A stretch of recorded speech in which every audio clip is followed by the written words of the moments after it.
and graduate from Bryan Station. There's, for I don't know, that if you go to Bryan Station, success is not possible.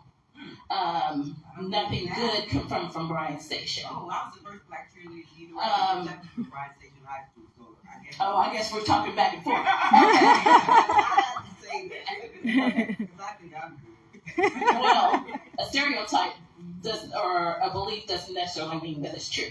And the fact is, everything, and if you look at the graduates from Bryan Station, you know great things. Come on now. Great people.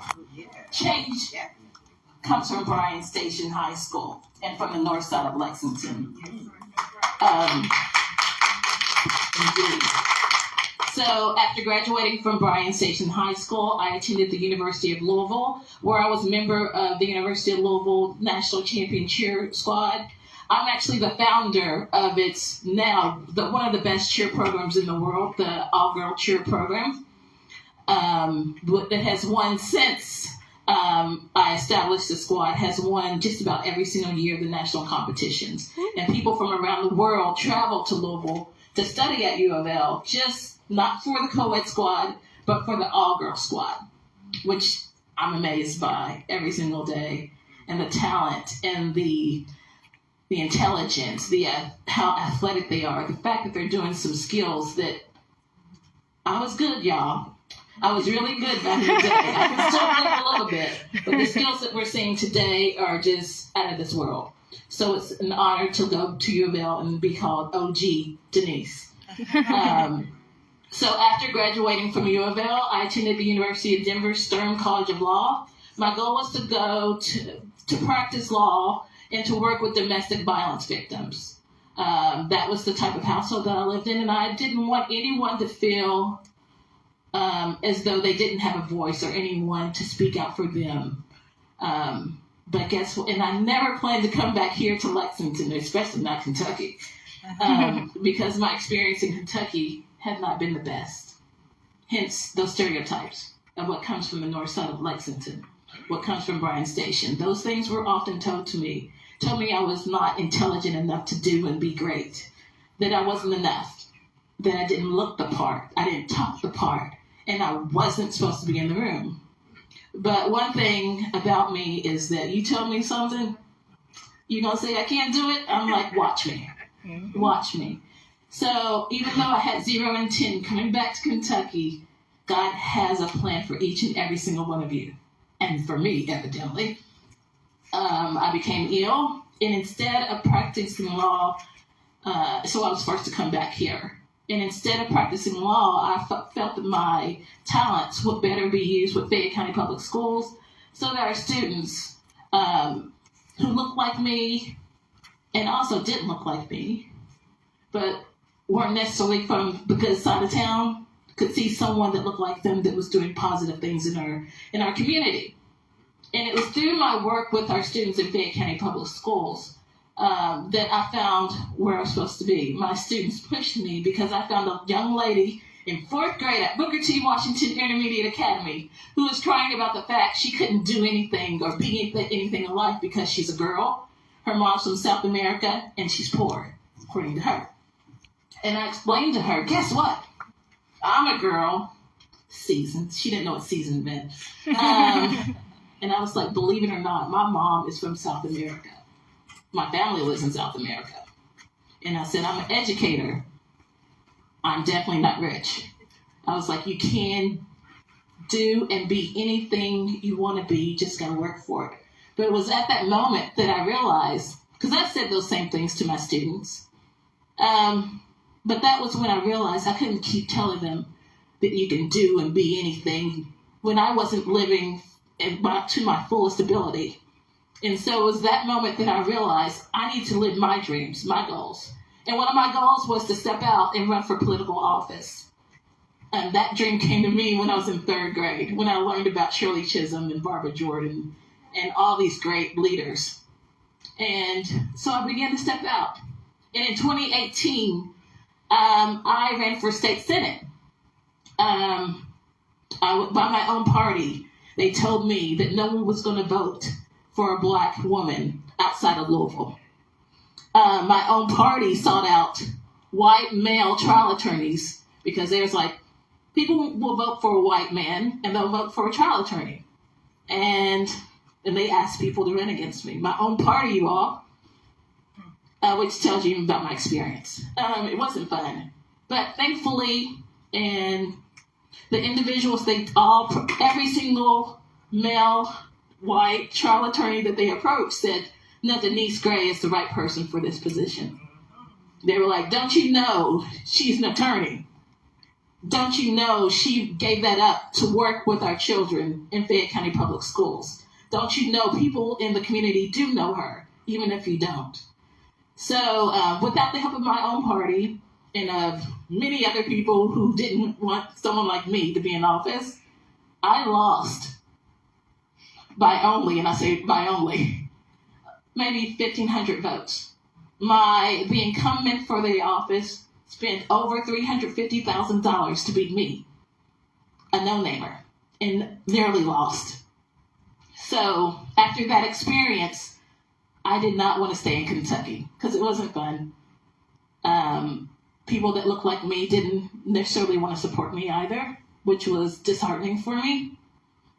And in fact, I was in the process of leaving Kentucky for Chicago, Illinois, when, I guess at this point, what year is this? 23? So in 21, October 21, I received a phone call. Mind you, I was leaving in November. And everything was packed, everything was sold. And I received a call, many calls and texts. But one call and text stood out to me. She said, Denise, I need you to run for city council. And I was like, now you know, there is no way I have any plans to run for any office in Kentucky. And I was like, first of all, don't we already have a city council member? No. Well, they were like, didn't you know he's decided instead of run for city council, but to run for mayor? I was like, Lord Jesus. And so after that phone call and listening to why she and others thought that I should run, my answer was yes. So long story short, I ran for city council 6th district and won in a major way. And yesterday someone was actually informing me of how much I won. Because all I needed to know is I got a W's there and not an L. And I won greatly. And I'm honored to be part of the city council because we finally have a city council that is diverse, not only in race, but gender, thought, socioeconomic status, and just the testimony of life. We have a lady on city council who can tell you what it's like to be extremely low, lower than low, but how to fight your way and claw your way up and end up on city council. We have a vice mayor who does not fit the mold. Does not fit the mold in thought, in dress, attire, or any kind of way, shape, and form. You have a city council that has, for the first time, 9 women. Women outnumber the men.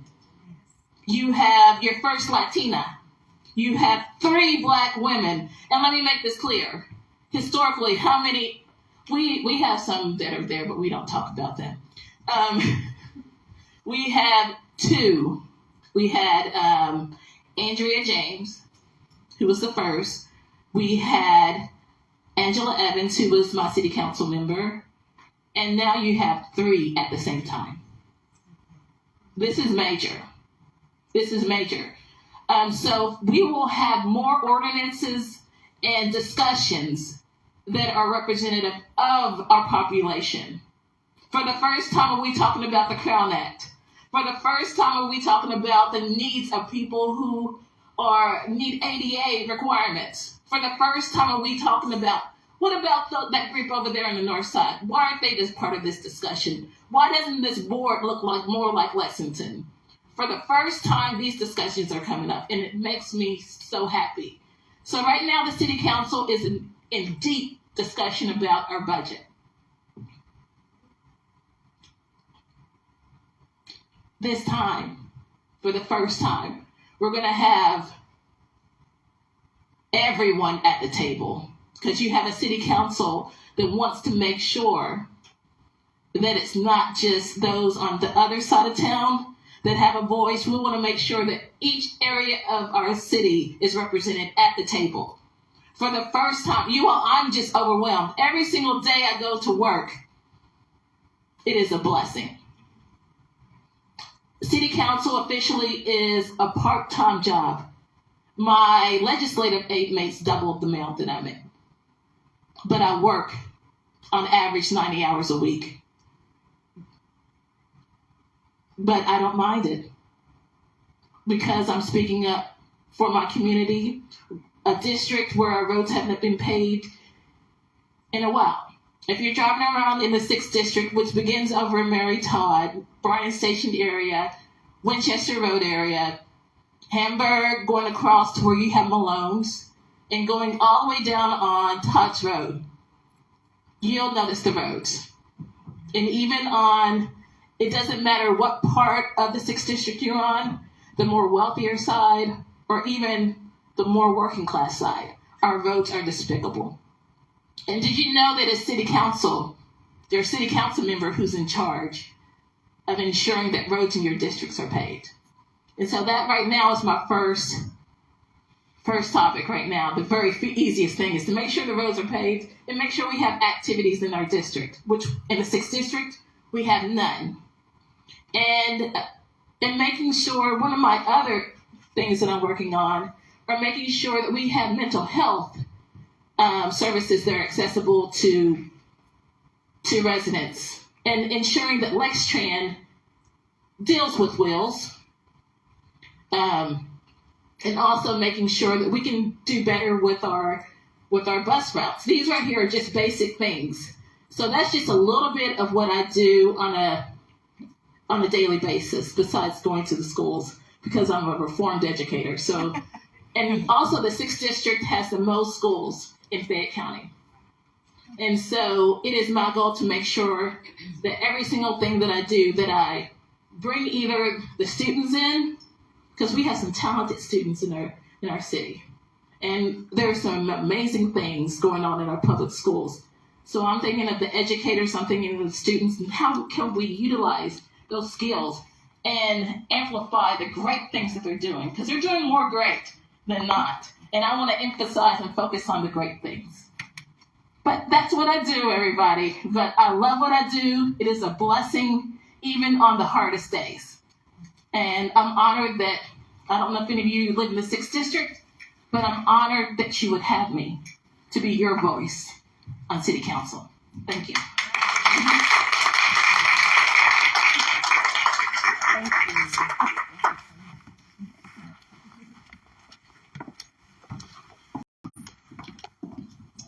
Thank you, Miss Denise Gray. Give her another round of applause, please. So as you all heard, she has a job way ahead of her. Especially the roads. I'm tired of going over potholes. Okay, so next we'll have Miss Lisa Hyde from News Channel 36 High Noon. She will be coming up and letting you tell her story. Give her a round of applause, please.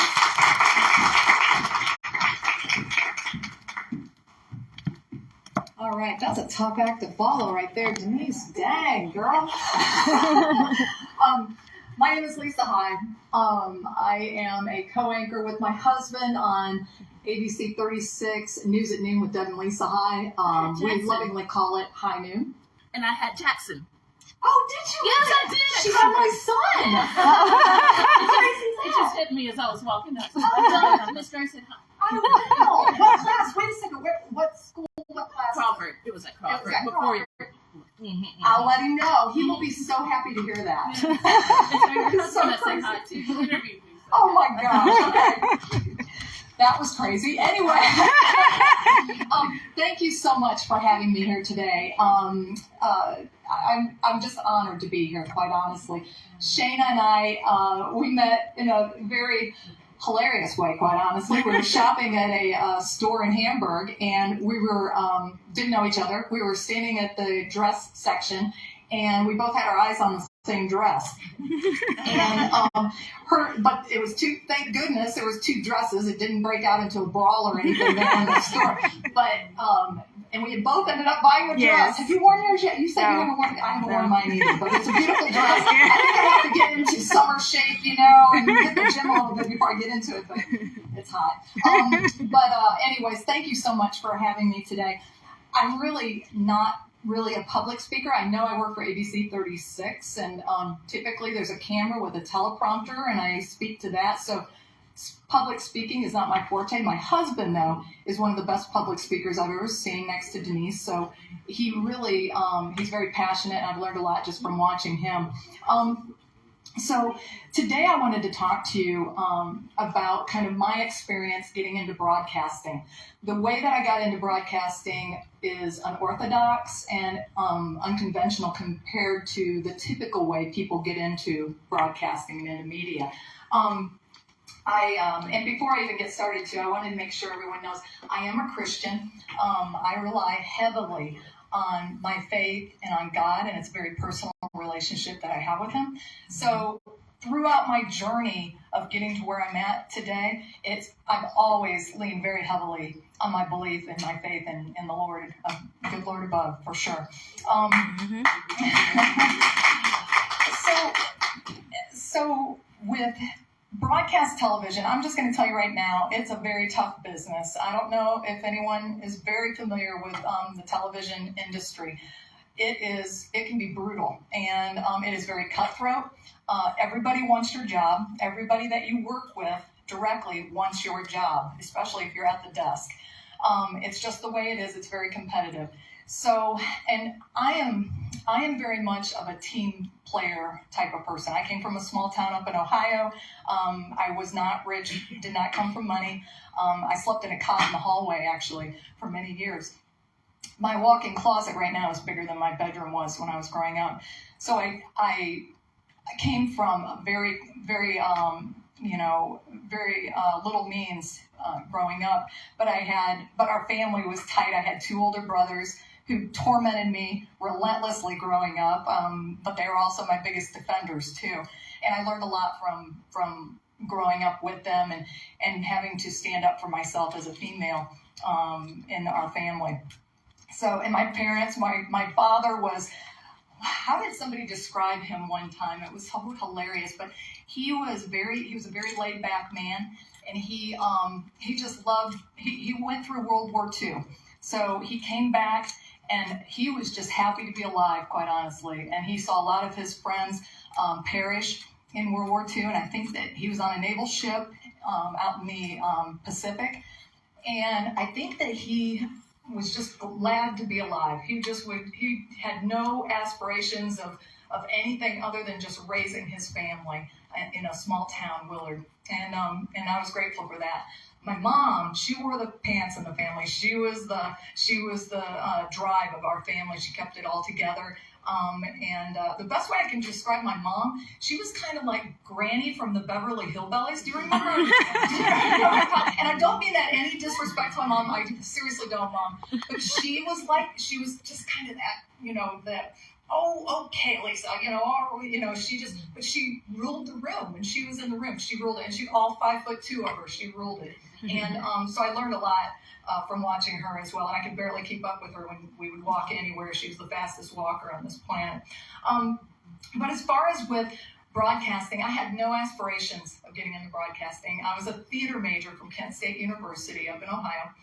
And I wanted to be an actress. And after I graduated, moved out to LA. And I found out within a year just how tough of a gig that is. And I wasn't willing I didn't want to do it. It was just, LA was way too big. I don't know what I was thinking. My head was in the clouds. So I didn't really have a plan. Moved back to Ohio, and I prayed one night, and I was like, Lord, you brought me back to Ohio. I have nothing going on here. What am I going to do? And it came upon me that I needed to get into singing. And I've always been a singer. I've always loved entertainment. So being a theater major, just anything with singing, acting, all of that. But it really did wash upon me to do it. And I even questioned. I thought, I don't even know where to start. But I did end up putting a little notice at a local music store that female vocalist looking for a band. Got a call, and that's how I got started, literally. And I sang at the biggest dive in Mansfield, Ohio. It was called the Rush Inn, and there was maybe 3 people there at any given time. And but they were my crowd, they were my people, and they supported me. And as soon as I got with the band and we'd play, people knew that I had talent, that I had some talent in that area, and they enjoyed what I was doing, and so more people were coming, and it was a blessing to start off that way. My brother told me, I have an older brother, a half brother, who I got to know through the music industry. When he came to hear me, he goes, Lisa, I always told you I'd follow you to the ends of the earth. I just never knew you would actually take me there. And I did. And so he came to hear me, and he had already been a musician. He was 18 years older. He was been a musician most of his adult life. And so he immediately dropped what he was working on in rock and roll and started working with me in country music. And he helped me kind of get out there, get my name out there. And we toured the country, the eastern part of the United States. And I was a background vocalist for Bob Seger Tribute Band. And he was the keyboard player. So that's where I actually got to know my half-brother. I didn't grow up with him, so I really didn't know him until we went on the road together. And that was a true blessing, to meet somebody who just, you kind of know him, but don't really know him. And then all of a sudden, the fact that, how close we were and through all of that just really stood out. And it was a blessing to be able to do that. So back to the broadcasting. So I really came in. I was a singer for a while, but I always had to have a real job. You got to have a real job. Whatever dream you're chasing, you got to have the real job. And the real job for me was sales. I've always done sales ever since college. And I had to go, I worked for J.C. Penney, and I worked for Jenny Craig Weight Loss Centers.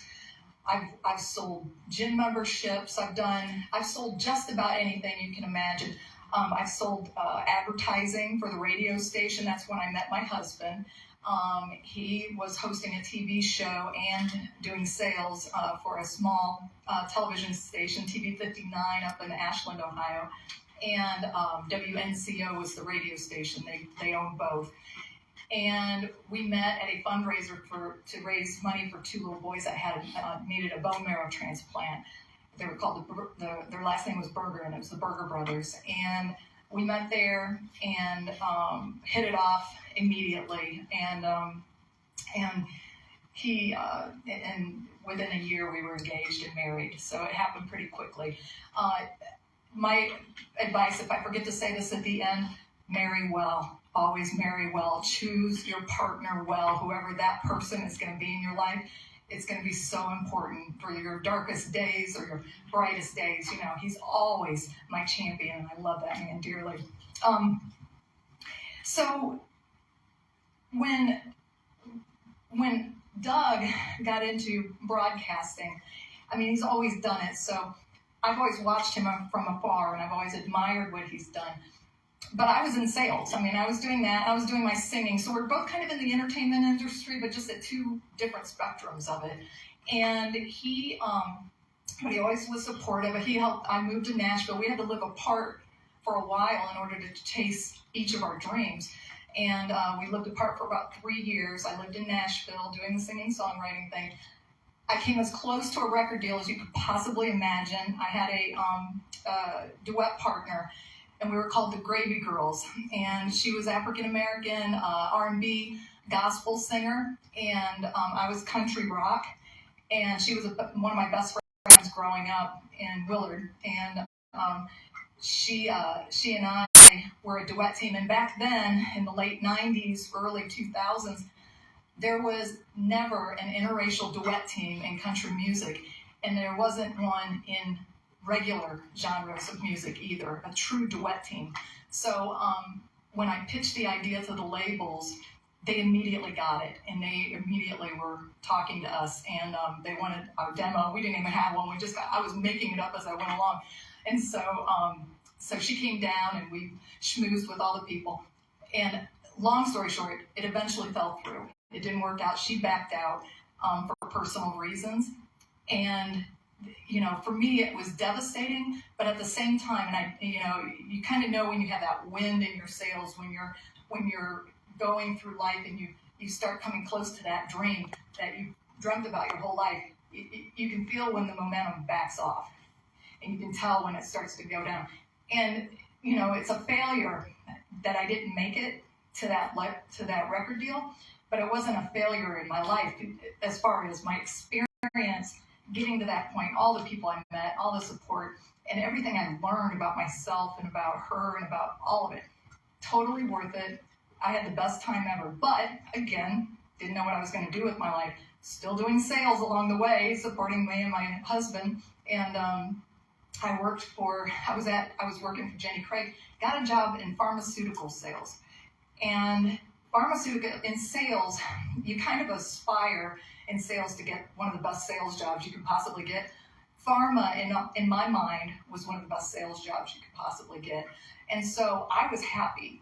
The entertainment thing was nice. I was still singing with a band here in Lexington when I finally moved back here. And it was still, I was still able to kind of vent that artistic side of me out. But I had a great sales job. I worked for Merck Pharmaceuticals for 12 years, had an incredible ride with it. But after that 12 years, toward the end of it, my husband knew I wasn't, and we talked about it, I wasn't happy. I was seeing him come home every night from Channel 36, and he was like, it was crazy. Some things, the stories were crazy, but he was passionate about it. He loved it. And I was losing that passion for what I was doing in my job. And I felt myself becoming envious of his life, and never thought that I didn't want to be in his life. I wished I would have had that passion. And so he recognized that too. And I finally stepped away from pharma just because I was burnt out, and I just finally had to step away. People thought I was crazy. They're like, how can you walk away from that type of money and that type of job that comes around for very few people? And to me, my personal happiness is more important than the money, than anything else. And please always remember that. You can make as much money at a job as you want, but if you're not truly, truly happy, it will wear you down like you've never seen before. How many people can relate to that? I know I can. So my husband decides, he came home. It's always my husband's fault too. He comes home one day. I'd been a stay-at-home mom with my kids. I had 2 young boys, and but I was kind of thinking about getting back into work again, and didn't know exactly what I was going to do. And he came home. He goes, Lisa, we're starting a new news show called Midday Kentucky, and it's a talk show. He goes, and they're looking for a co-host. The main host is looking for a co-host. He goes, I thought you'd be great at it, so I threw your name in the ring. And I remember I looked at him and I started laughing. I was like, you're kidding me, right? And he was like, no, I'm serious. And I said, Doug, that's your thing. TV scared me to death. I honestly, I love theater because it's live. There's no cameras. But when cameras are involved, I feel like I'm just like, hi, everybody, I'm Lisa. Hi. So it never felt comfortable, being in front of cameras, and I never pursued that. And so I was like, Doug, that's your thing. That's not my thing. He goes, Lisa, I think you'd be really good at it. I go, but I'm not even a journalist. I'm not a journalist. And he said, you don't have to be. He goes, they're looking for a lifestyle host. They're looking for someone your age, your demographic, with kids. He goes, I just think you'd be really good. And so I went in for the interview, and he also at the same time got deployed to Afghanistan. He's in the U.S. Navy Reserves, and he got called to go to Afghanistan. And so his last day at the Q was my first day that I got hired. Mm-hmm. And so it was really bittersweet. So he left the TV, he left the scene, left his show, and in the mornings, he worked the morning shift, and I was going to be doing noon. And so people kind of thought that I was taking over his job. I was like, nope, time out. That's not how this is working. But it was kind of funny when all that happened. So he was gone the first year that I even started in broadcasting. He was in Afghanistan. And I started off part-time doing interviews with people. And I remember my family watching one of our shows for the first time. And they looked at me, my nieces looked at me, and they were like, Aunt Lisa, this is your calling. I don't know if you know that or not, but this is truly what you're called and meant to do in your life. And for them to recognize that, and for me to hear that, I was like, you know what? I do kind of like what I'm doing. I'm interviewing people, and, it's just fun. I get to know the community. I get to, so that to me, I had to listen. If I would have listened to myself, I would have never done that interview in the first place. I would have never done it because I would have talked myself out of it. I would have never had the confidence to get up in front of that camera and talk to the community. But thank goodness, when I went for the interview, I didn't know that they were going to put me in front of the camera. And so at the end of the show, he told me I was coming to watch the show. At the end of the show, he goes, okay, everybody, we're going to put Lisa up here with us this time. We're going to record the first. And I was not prepared. They told me to come casual. I was in shorts and a T-shirt, no makeup, didn't even do my hair. I just kind of fluffed it around. I was like, oh, you've got to be kidding me. I thought, well, I blew my chance. I'm just going to go up and just be myself. And that, I think, was my saving grace. I didn't have time to overthink how I was going to be in front of the camera, how I was going to talk, how I was going to look. I'm just like, here I am. Okay, let's do it. And we all hit it off. We knew immediately, and that's why they hired me. And because I had no fear. Plus, I'm older now. I don't have fear. It's like, you just got to get through it, And, we were talking about that earlier. You just kind of lose that fear as you get older. You're much more self-conscious when you're younger. And I wish I wasn't, but again, life is a journey, and you learn that along the way. So when I got into broadcasting, immediately found out that people do not want you to succeed. And you don't expect that when you go in there. I'm a team player. I played team sports my whole life. Volleyball, softball, track, everything was very much team sport. I found out very quickly that even though this whole thing of television is a team, it takes a team. It takes producers, directors, anchors, associate producers. It takes a ton of people to make that television show work.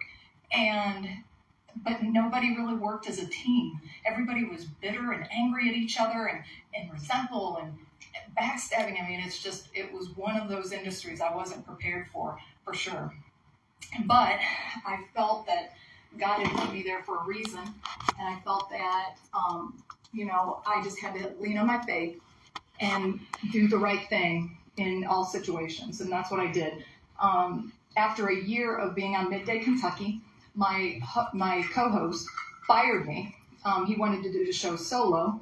There's a lot of egomaniacs out there, and he was one of them. I'm not going to say his name, but he knows who he is. And but yeah, so he fired me. And I thought, well, lost my job. At least I had a year, I was like, I'm always glass half full. At least I had a year. And this TV station was like, wait, Lisa, would you be interested in doing sales? And also doing some on-air stuff like hometown tours, like different segments, interviews of people. So this TV station wanted to keep me, and so they did. And I'm glad I took that job, even though it kind of looked like a demotion. It wasn't, because again, I honed in on my skills. Stay focused on your skills, even when you feel like you're being demoted. Even if things don't work out the way that you think they're going to, always work on those skills. And keep your nose to the grindstone, keep pushing forward. But a recurring theme, of course, is people always want to take you out. And that's, you have to keep your nose to the grindstone, and don't let the negativity and the bad people try to tear you down, because they will try. Don't let it darken your heart. Stay true to yourself, and people will always want to put you in a box. I didn't come from a journalism background, so to get to an anchor position, they were like, okay, well, she's a lifestyle host. Yeah, she's good at interviewing people, but she can't do hard news. I'm like, why? I care about my community. I care about what's happening in our city. I can speak. I can read. So what can't I do that? And so It takes time though, because there's people in the way. You have to wait out the bad people. Sometimes they're in positions of power that force you to have to wait it out. But always wait it out, hone on your skills, dial it in, and then when you get the opportunity, because you always will, an opportunity will come to you, do the very best you can. It may not work out the way you want it to at the time, but it'll come around again. Just keep working at your skills. That's what's most important in broadcasting industry, but also in any work environment, any industry out there. I love this community, and I'm grateful to do what I'm doing with ABC 36 News. And thank you for having me again. Shayna, thank you so much for inviting me to speak. I appreciate it.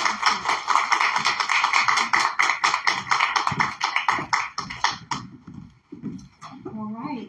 That was my story. It kind of sounds like mine a little bit. But thank you all. That was Miss Lisa. And now we're going to have a drawing. Is everyone's name in the drawing? I'll do my first drawing. So let's see.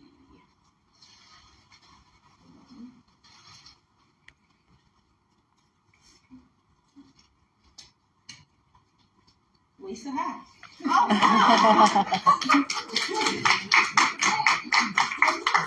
one of the bags over there. Just pick one? Yep.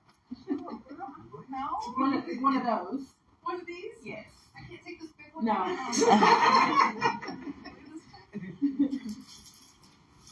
All right. That's really cute. Thank you. All right. Okay, next we will have Miss Jerry Botts from Waypoint and United Way. Everyone give her a round of applause.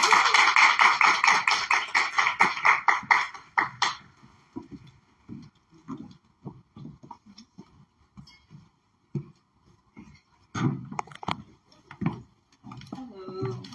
First off, I do not do well standing in one place. First, I count it an honor to be here. Thank you so much for inviting me. As I was sitting there and I was listening to the different people speaking, one thing came to me is that iron sharpens iron. We have a room full of iron here. This one is about like we have to sharpen each other. We have to come together. I think somebody said today, self-care and village care, I believe that's what it's called. I love that. That's what we need more of, is that village care. Not trying to tear each other down. I don't need to step on you to get where I need to get. I need to hold your hand so we can help each other get up. So, my belief, as someone else has shared, is definitely founded in God. And I believe in my whole heart that, as for my life story, I walked in my destiny way before I got there and didn't realize it. I ended up with people calling me constantly, even as a child, adults calling me saying, oh, this is going on with my grandmother or my grandfather. Can you sit with them? Can you do this? Oh, I have to miss work. Can you do this? We don't have enough food. And I'm like, wow, okay. So I didn't really understand it. And so then, okay, all honesty, there was a situation where I was judgmental, I'm going to be honest. I watched somebody go through something. I was much younger, but I was very judgmental. I was like, that's just dumb. Who would do that? That makes no sense. Their choices, their consequences. Guess what? God showed me. Full circle around, I walked what they walked. Can't say I had the same footsteps because I don't know what tools they had in their suitcase, but I didn't have nearly as many. So when I stand toe-to-toe with that, I can relate across the board. So a lot of people are familiar with United Way of the Bluegrass. And what you know probably is that they raise money, give to other nonprofits to keep them going.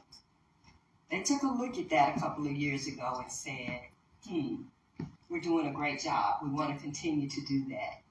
But how can we make more impact? All I know is that my phone started ringing off the hook. I was working somewhere else, loving my job. They said, no. You have got to read this job. Read it. And I did, and I began to literally weep. I said, that's what I wanted. I was a teenage mom, and I can remember having my baby on the bus, going everywhere, trying to make it to a doctor's appointment. And then, oh gosh, God forbid I had to go and get food stamps because that was all day. So I was going to miss school, which I worked after school because I was taught you're independent, right? You don't put this baby on your mom. So I'm going to school, I'm working, I'm trying to navigate the system. I'm showing up places, really needing help, and then being told, take a number. And then being told, oh, come back tomorrow. And I'm thinking, you don't know what I went through to get here today. I'm being looked down at. I'm being told, I didn't get these documents. Yes, you did. I gave them to you. Can't find them. Sorry. Sorry, can't help you. So I know what it's like to sit on that side of the desk. I know what it's like to be a teen mom and the stigma that can go, along with that. I know what it's like to make choices that others may look down on. But then I realize they look down on it because maybe they have more tools in their suitcase, right? So we'll never know what it's like to walk in someone else's shoes because we don't carry the luggage that they do. We don't have the support systems, or maybe we have more. So anyway, getting back. So when I read this job, it said the dream was a one-stop shop. My very best friend in life, when we were younger, we sat and talked about, wouldn't it be great to have a one-stop shop where anybody that needed anything could just come, number one, be welcomed, being shown respect, no matter what, whether they came and they had body odor because they hadn't had a shower, whether they came and they had mental illness so they're talking to themselves, whether they came and they just got out of prison for maybe doing some things that's scary to us, no matter what was going on, if they could walk in and that respect be shown, right? And then to say, welcome. What can I offer you? Would you like coffee? Would you like water? What do you need? And then to be able to have those services done right when they're there, instead of saying, oh, okay, let me send you over here, over here, over here, over here. And then number one, they may not have transportation, or even if they do, if they have kids in tow, that's rough when you're dragging kids all around town. Or needing food and somebody's telling you, here's this food pantry, but how do I get the food home? Right? You even give me a bus token, but I got a family of 8. How am I going to carry all this on the bus? So I read the job. I said, I'm going for it. Right? And that's where faith came in. I said, Lord, I never totally ran a whole center before. Then I found out it wasn't even developed. So I was like, oh my gosh. Okay. So I was told, here's a room, make it happen. So I drew a nucleus and I put financial literacy and stability. From there, I branched off. What does that mean? Oh, wow. Well, a lot of people will tell you, get a job. That sounds good. Do you have the training for the job? Do you have the skills? Do you have the soft skills? Do you know what to do when your boss gets on your last nerve? And what you really want to do is tell them where to go, and you walk out and think, I got them. But then you realize, oh, my rent's due, right? So we branched off all of those. And so then I thought, if you're dealing with depression, if you're dealing with anxiety, if you're dealing with trauma-based, which who isn't? Let's be real. How do we deal with that? Because that is going to bleed over into, right, being this self-sufficient person, which is the key term. So then I thought, wow, what else do we need? So this ended up to being more than a tree with branches. It was just all over the place. So I started reaching out. Some of my community partners are actually in the room now. I'm like, we need this, we need that, we need this, we need that, we need this, we need that. And before I know it, here is this one room. Keep this in mind. It is a center where I'm rotating different people out. So that when a client walks through the door, my very first rule is they have to be greeted and feel welcomed, no matter what. No matter what. We have so many that walk in. I'll bring one person up. He was incarcerated at the age of 15. When he turned 18, he went over into the adult. So from 15 into in his 40s, he was incarcerated. He walked in, he had gotten out, he's on life. I had never heard of this, being honest. Life, he would have to answer the probation and parole for life. But he's out. But after that many years, he walked in and he sat down and I welcomed him and offered him something. He said, that's the nicest anybody's been to me. That's okay. We did the assessment. I built this assessment to capture, not to drill someone, but to capture what their needs were. So I found out education, mental health, housing, a job, support system. We just went down in clothing, hygiene items. How do you show up for a job when you have nothing but what you got out of prison with? And so when he left, that very day, my employment specialists were there. My connector was there for Medicaid, for food stamps. We were able to find housing. I'm not going to say how, have a backdoor connection, where he could have somewhere to stay. And he walked out of there like, I feel like I'm becoming a man. That is what he told me. He said, I have never, ever. He walked out with a job where he said, everybody said I would never get a job because of the years I was incarcerated and because why I was incarcerated. And so I said, we all have hiccups in our life. Some may look like mountains, but they were your hiccup just like I had them. Life goes on. He walked out with a job. He walked out with housing. He walked out making sure he had medical insurance as well as having those appointments made. Because I just don't want to give you the insurance. When is the last time you had a full physical? When I was in prison. Okay, let's get you hooked up with that, with dental care, with everything. He was hooked up with a therapist, clothing, hygiene items, even clothes to start his job, as well as a 30-day bus pass. He still drops in today. And he talks about the life-changing, right? So we have that from the teenager that comes in and says, I'm pregnant. I don't know what to do. Quick story. One walked in and said, I need a baby crib. Some of you might have seen this. I know, but it's true. She said, I need a baby crib. I said, okay, it's all right. Take a seat. Gave her some water and we talked. And she said, this makes me tear up, guys. She said, I want to be a good mom, but I don't have a baby crib. I said, it's an easy fix. Made a call. I said, we got you on that. No worries. I said, how's your prenatal care? I go sometimes, but I don't really have transportation. Okay.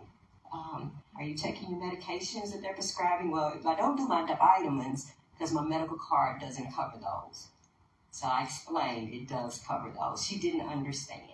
So by the time we finished, I found out baby girl didn't just need a crib to be a good mom. She was couch surfing. She didn't have a job. She didn't finish school. And then she disclosed that she grew up in foster care from house to house to house. And she said, I don't know how to be a mom. So I told her, number one, I applaud you just to ask. To me, that's amazing. And you're going to be a terrific mom. And we're with you every step of the way. So we started a checklist. It has to be hers. Now, in my mind, I've got it going in addition to that, but it has to be hers. So I was like, okay, so let's think about being a good mom. What do you need? So we started pulling out, right, so that it comes from her. Because the answers are in who we serve. We just have to pull them out of them. And so she now is still in GED classes. She has had the baby. She does have an apartment. She is doing great. She took parenting classes because that was a must. She is in a parenting support group. She is back on mental health medication. And so when she comes in, here's this bouncing baby, and I'm seeing this smile on her face. Does she struggle? Absolutely. But is she making it? Absolutely. More importantly, did we make a change, not only for her, but for her baby? So my purpose, when I look at the Waypoint Centers, and even if I remove myself from that, because my everyday life is Waypoint Central. Okay, that just happens to be who hired me to do what I feel like I've been doing my life anyway, is to serve from prenatal to make sure you're getting the care that you need, or maybe before prenatal to make sure that we're doing some planning on when would be a good time actually to parent. So it depends on where we get you. My youngest client that ever walked in, because I'm in the school systems, that walked in was 13 and didn't have food, right? So that's the youngest that I'm allowed to count, put it that way, that's walked in. My oldest is 99, and she's in our elder program. So when I look at that, we can't just address, oh, you need food in your family. Here's your food. Then everything else is going on. We have to address the whole family as a whole, right? Because we are a family. So if we address from elementary school all the way to transitioning to whatever you believe happens when we leave this earth, then we've encompassed all. And that takes a village. That takes a community village. That takes community partners. That takes those people that I can call at the very last minute when nobody has funding, and I can say, hey, I got somebody here that really needs this or that. And next thing I know, they're showing up and the center's full. We had someone have a baby the other day. They came really soon. They had nothing. Next thing I know, I had too much stuff to even make sure they had it. But those are those backdoor calls where it's like, I'm going to be there for you.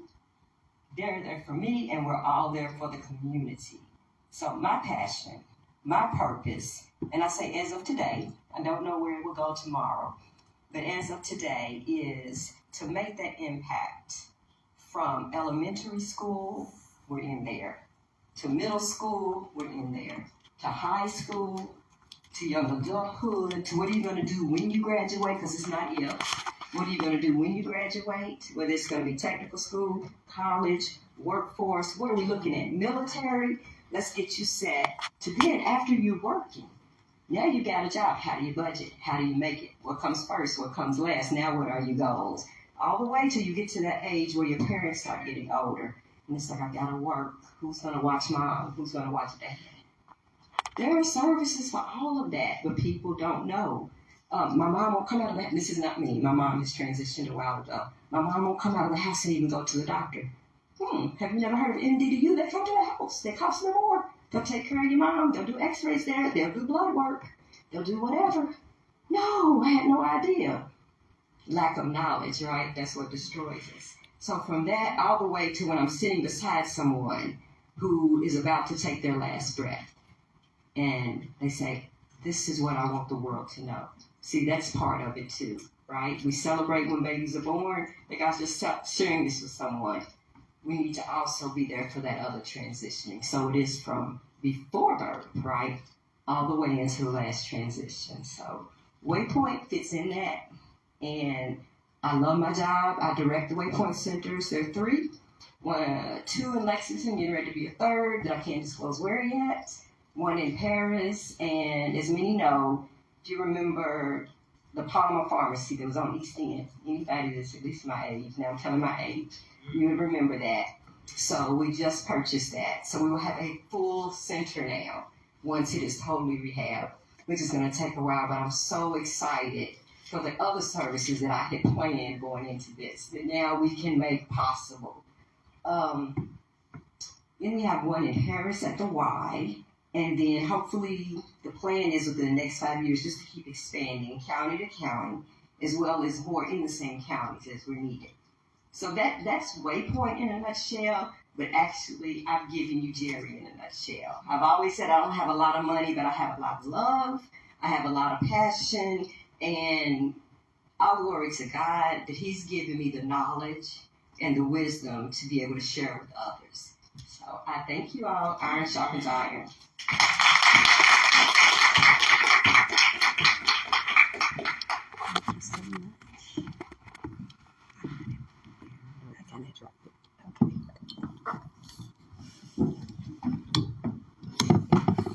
Thank you, Miss Jerry.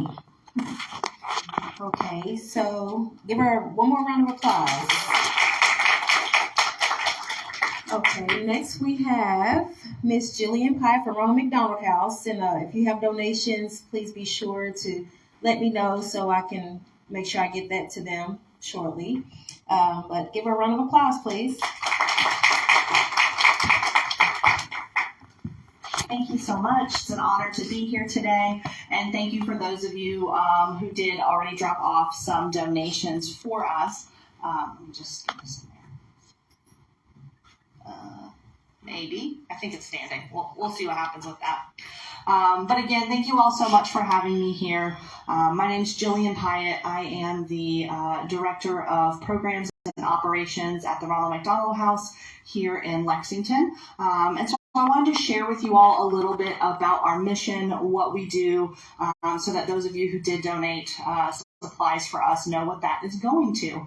So Ronald McDonald House Charities of the Bluegrass has 3 main programs. The first one is our house, and that's the one most people are familiar with.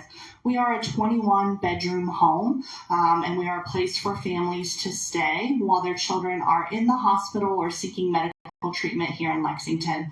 And I really identified, Jerry, when you said village care, because we are really the village that surrounds a family while they're walking through some of their hardest days while their children are sick. So beyond a place to stay, we also provide dinner every night. We have toiletries, we have laundry facilities, we have a small clothing closet, maybe not quite as extensive as the resources you can connect them with, but we really do try to take care of a family's day-to-day needs so that they can focus on helping their child get well. And in addition to our house, we have two other main programs. Our hospital programs, we have a family room inside Kentucky Children's Hospital. So regardless of if a family is staying with us while their child is at UK, they have that space to take care of themselves because it is stressful for your child to be in the hospital. And so we have a spot for them to come, literally put up their feet.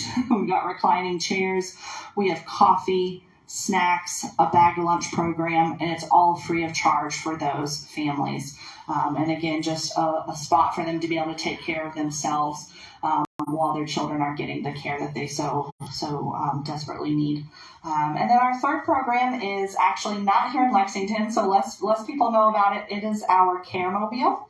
It is a mobile dental clinic, and it is headquartered in Hazard, Kentucky, and serves 5 counties in that region, and it provides free preventative dental care for kids who otherwise would not be going to the dentist. And this is pretty critical because research shows that your dental hygiene actually affects the rest of your health. And so if we can improve that for kids in Kentucky, we can help make them healthier long term, which is, of course, our whole goal. And we're in a really amazing period of growth right now at the Ronald McDonald House. And so in all of our program areas, we are really identifying where there is additional community need, how we can be a better support to the families that we serve. And I'm excited to see what the future holds for all of us. And as a staff member there, one of the best parts is seeing how our community really does come together to help serve these families. So the wish list items that you all brought, those will help support folks at our house, but also in our family room, and really appreciate all of that support, and really couldn't do it without the community because there is so much need. We're currently, like I said, a 21-bedroom home, and we hope in the future to have more rooms because there is certainly greater need. If you don't know, there are a lot of families who are coming to Lexington from 1, 2, 3 hours away to get the medical care that their children need. That could be because we are geographically the closest place for the level of care that they need. There might be a specialist here that they are specifically coming for. And again, those families are then separated from their normal support communities. And so they do need that village aspect of wraparound care and helping them get through while their child is getting medical treatment. It's any number of diagnoses that brings a family to us, but the actual number one for folks at our house is premature birth. And so we have a lot of families whose babies were born early and are just teeny tiny. And they are taking the time that they need in the neonatal intensive care unit, which we call the NICU because it's a mouthful otherwise. So those babies are in the NICU just getting strong enough to go home and to be able to breathe and function and all their organs to work well. And so some of those some of those babies take a really long time to be ready to go home. And we don't have a limit on how long a family can stay. So sometimes a family might be with us just for a night or two. Our average length of stay is just at 2 weeks. And then some folks are with us for multiple months. I think last year our longest stay was about 290 days.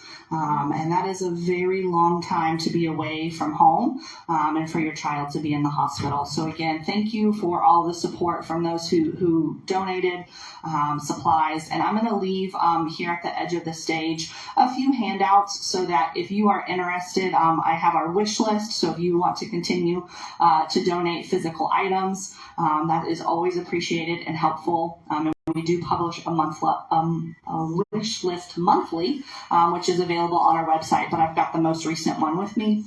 And then I also have a handout with our volunteer opportunities, because not only can folks donate, some of us have time to give, and I do actually manage our volunteer program as well. So we have lots of opportunities if you want to come in individually, or if you want to come in with a small group. We do provide dinners every night, and that is provided by volunteer groups who come in and cook for us, or if a full meal is a little too intimidating, we also have groups who come in and like bake cookies or brownies or those kinds of things. So all of those are opportunities to help serve the families at the Ronald McDonald House. And so appreciate, again, your support, and I will leave those at the front of the stage for you all. I'm not going to be able to stay for the rest of the day, so I apologize, but I'll also leave my cards in case anyone wants to reach out to me directly. So thank you all so much. Thank you.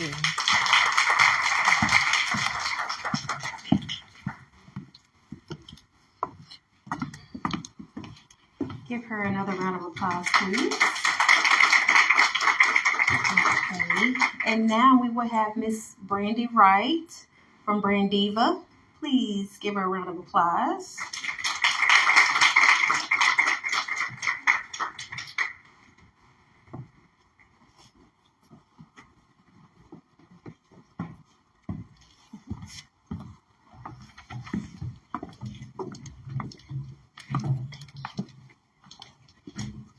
Hello, ladies. Hello. My name is Brandy Stafford Wright. I am the owner of Brandiva Snail Station. I am an independent beauty consultant for Mary Kay. I am married to Mr. Derek Wright Sr.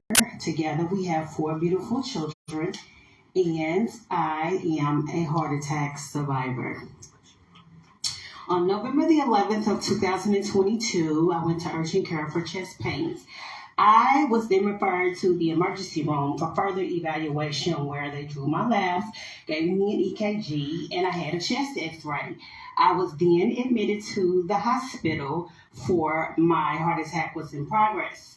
3 days later, I had a heart catheterization, which resulted in 5 stents being placed in my heart due to me having 5 blockages.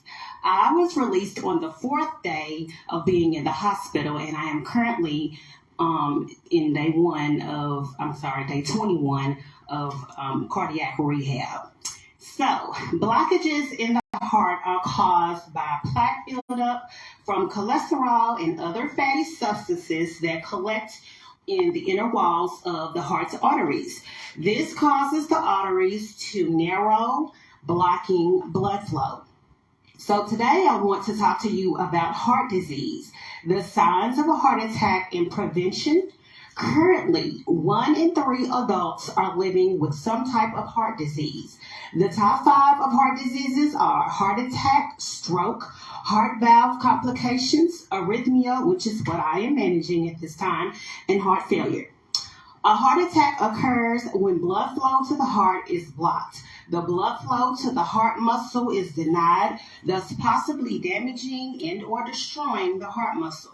Most heart attacks, did you know, occur between 8 and 9 a.m. on a Monday morning and start slowly with mild pain and discomfort, which is what I was having. Although some heart attacks happen suddenly, some can be very intense.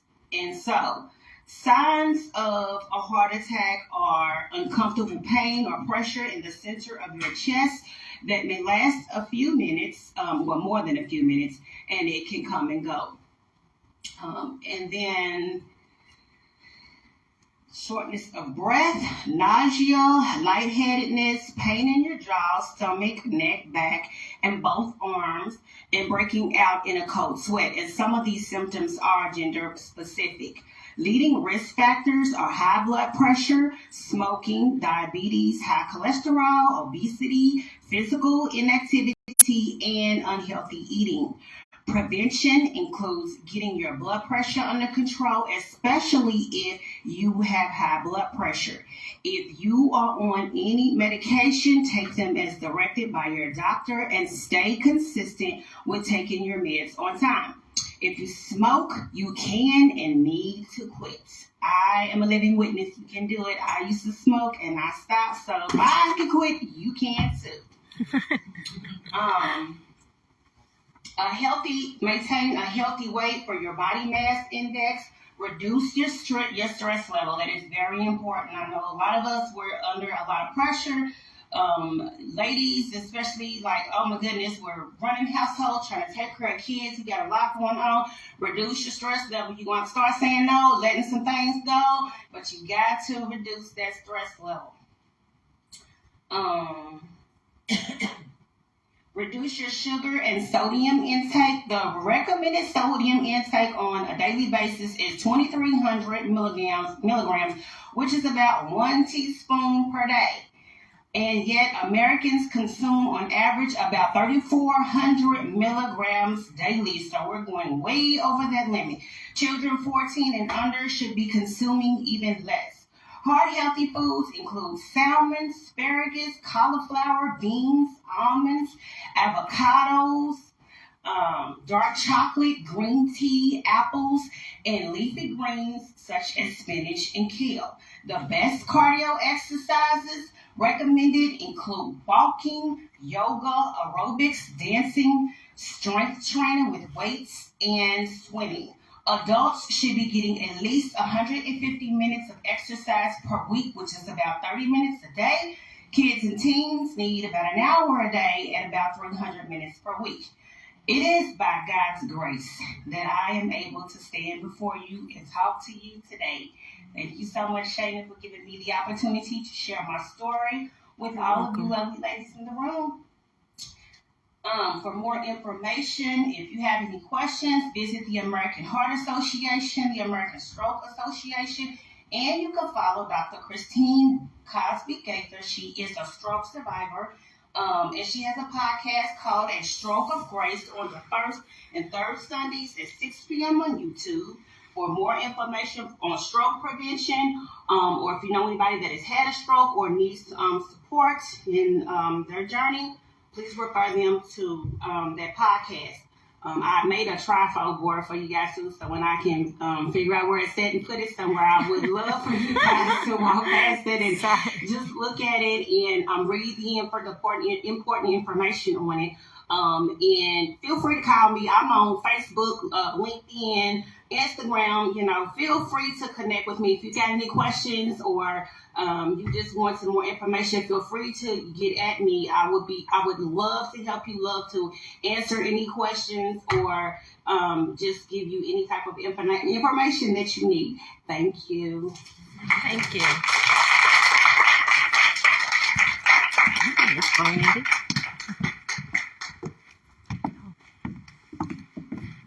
Thank you, Miss Brandy. Okay, so next we will have another drawing. Just a moment. Can you hand me that purple bag, please? All right. Thank you.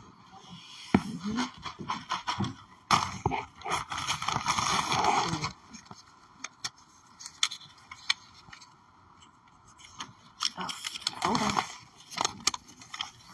on. Nelly Birdsong.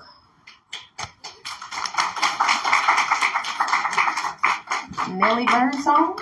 You don't want it? Okay, well she's sacrificing. Let's see. Thank you, Nelly. Okay. A labia day.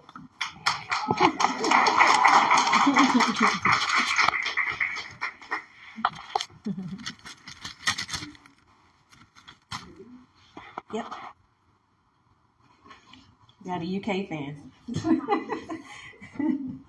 Okay, so now we will have Miss Libby Ludwig from Uprising come and speak. I believe I'm saying Uprising. Okay. All right. Yes. So tell her not to get a picture of me. Okay.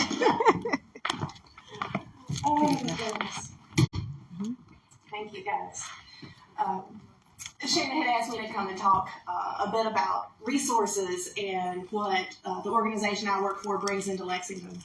And yet it has been so blissfully humbling to hear the resources that are already here, and the resources in this room, and the resources that you guys bring, and the resources you are. Thank you for letting us all hear each other's stories and know what Lexington is bringing to the table. I'm honored to have worked with a nonprofit called Uprising for about 12 years. Some of you may know us as Consumer Credit Counseling Service. So we are one of those resources that Jerry and United Way partners with, specifically to do the finance end of things. So I work, I do some presentations and stuff. I did a first-time homebuyer workshop this morning for a bunch of low to moderate income folks who are looking to become first-time homebuyers in the Lexington and Louisville areas. But I also work one-on-one with folks. And I usually say if it doesn't have to do with taxes and it doesn't have to do with retirement and you're not asking me legal advice, I've done it. So I have folks that say, you know, I have a job now and I have no idea how to plan my money because my parents weren't good at it and I never learned it in school.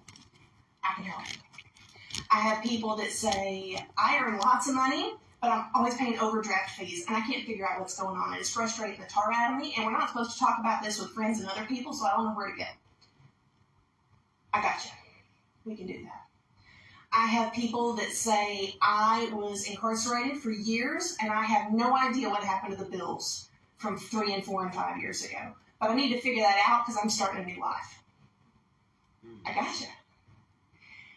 I have people that are coming through different programs that are renting for the first time in years or that are purchasing a car.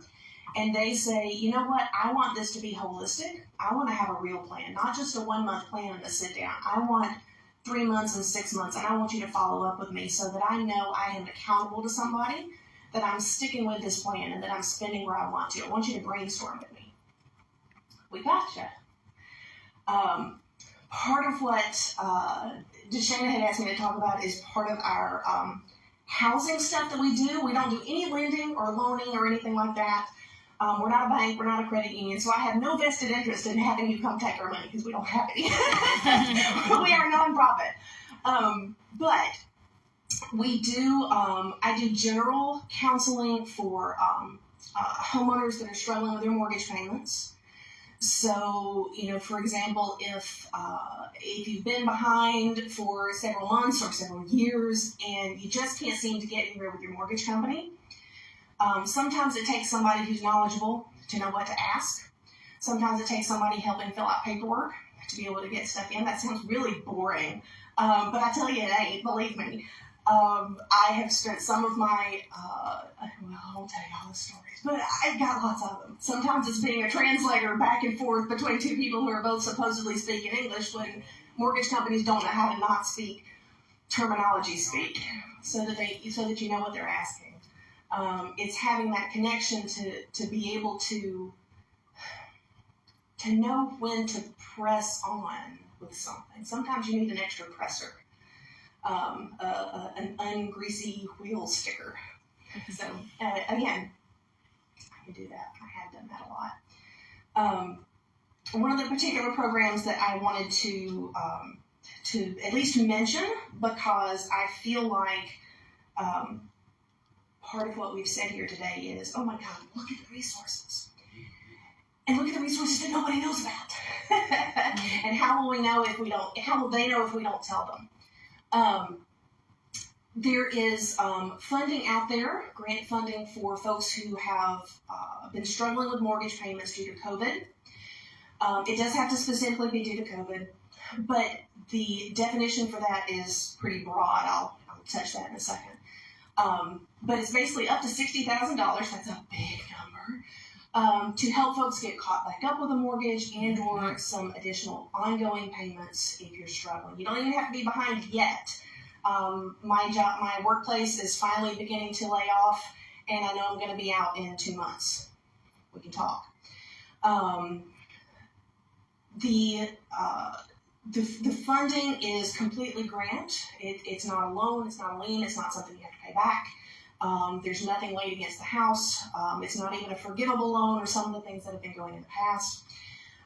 You can apply for it either online. I can get you the link for that. you can also come into our office, or I can email you a paper copy that you can print out and fill out and do all of that. I have folks that are like, okay, I'm not good with these things, help. And they come in and we fill it out together. I just say, hey, here's what you need to bring me. I'll finish doing, I'll get it sent in. We submit it to the underwriters.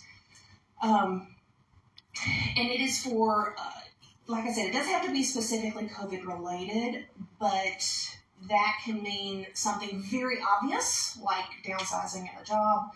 It could mean, hey, I was sick and I had COVID and I was in the hospital for a week, and then I had to be home in quarantine for another 4 weeks, and we didn't have income for a month plus. That's totally a COVID-related drop in income. I've had, what are some other really good ones? Folks that have had to stay home with kids. When they were schooling from home, a lot of parents didn't have anywhere to send the kids. They had to be actually physically home with the kids, weren't at work, didn't get a paycheck for the better part of a semester. Had lots of those. Just cutting hours. I had one woman that had a lot of ongoing health issues and particularly breathing issues. And so she had to attend a ton of doctor's appointments. And her employer basically said, either you quit or you move part-time, because if you keep missing hours, we're going to have to just lay you off altogether. And so she went from being a 40-hour week to a 24-hour week.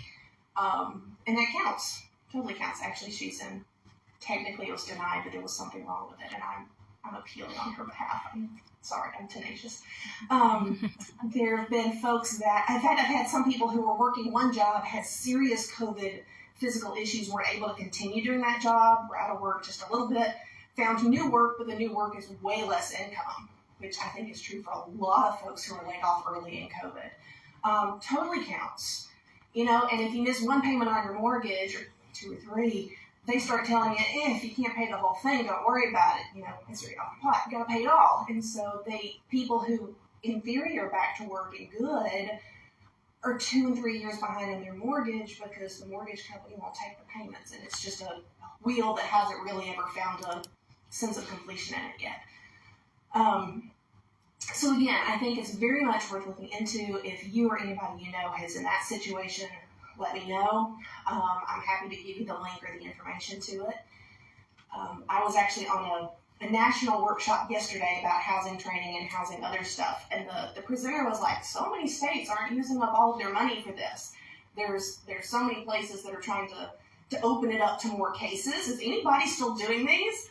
And I said, one moment. I went back and looked at my spreadsheet, because I keep spreadsheets and everything. I was like, I Live Ludwig had done 134 of them. I had seen 134 families not lose their house because of the program. So yeah, it's still very alive and well here in Kentucky.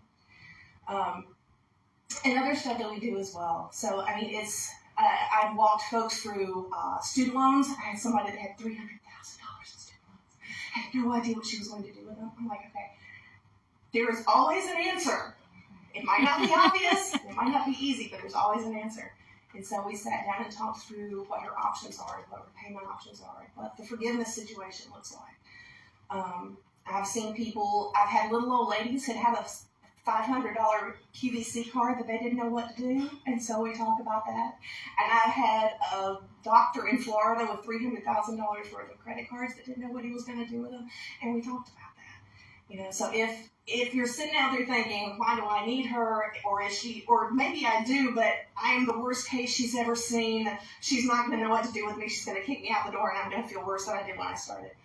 You don't have to work real hard, because I promise, everybody has had something going on with finances that's made it a struggle. And if you didn't have it before COVID, you do now.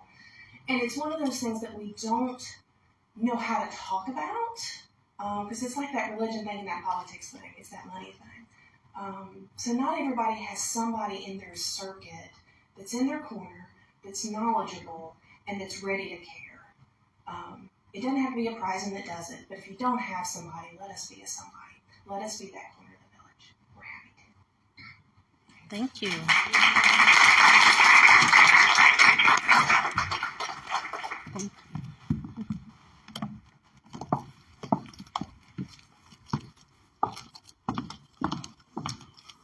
And yes, her program is very legit.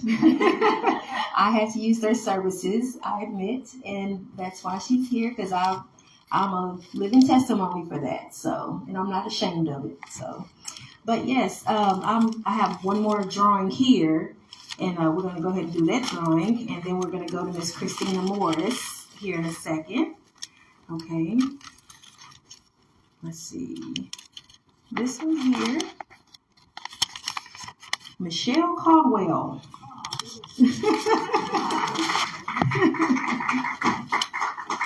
Michelle Caldwell. And that's my sister, y'all. I didn't draw her out of the bag, but that's my big sister. Okay, so next we have Christina Morris with Simply Irresistible, and she will come and speak. Give her a round of applause, please.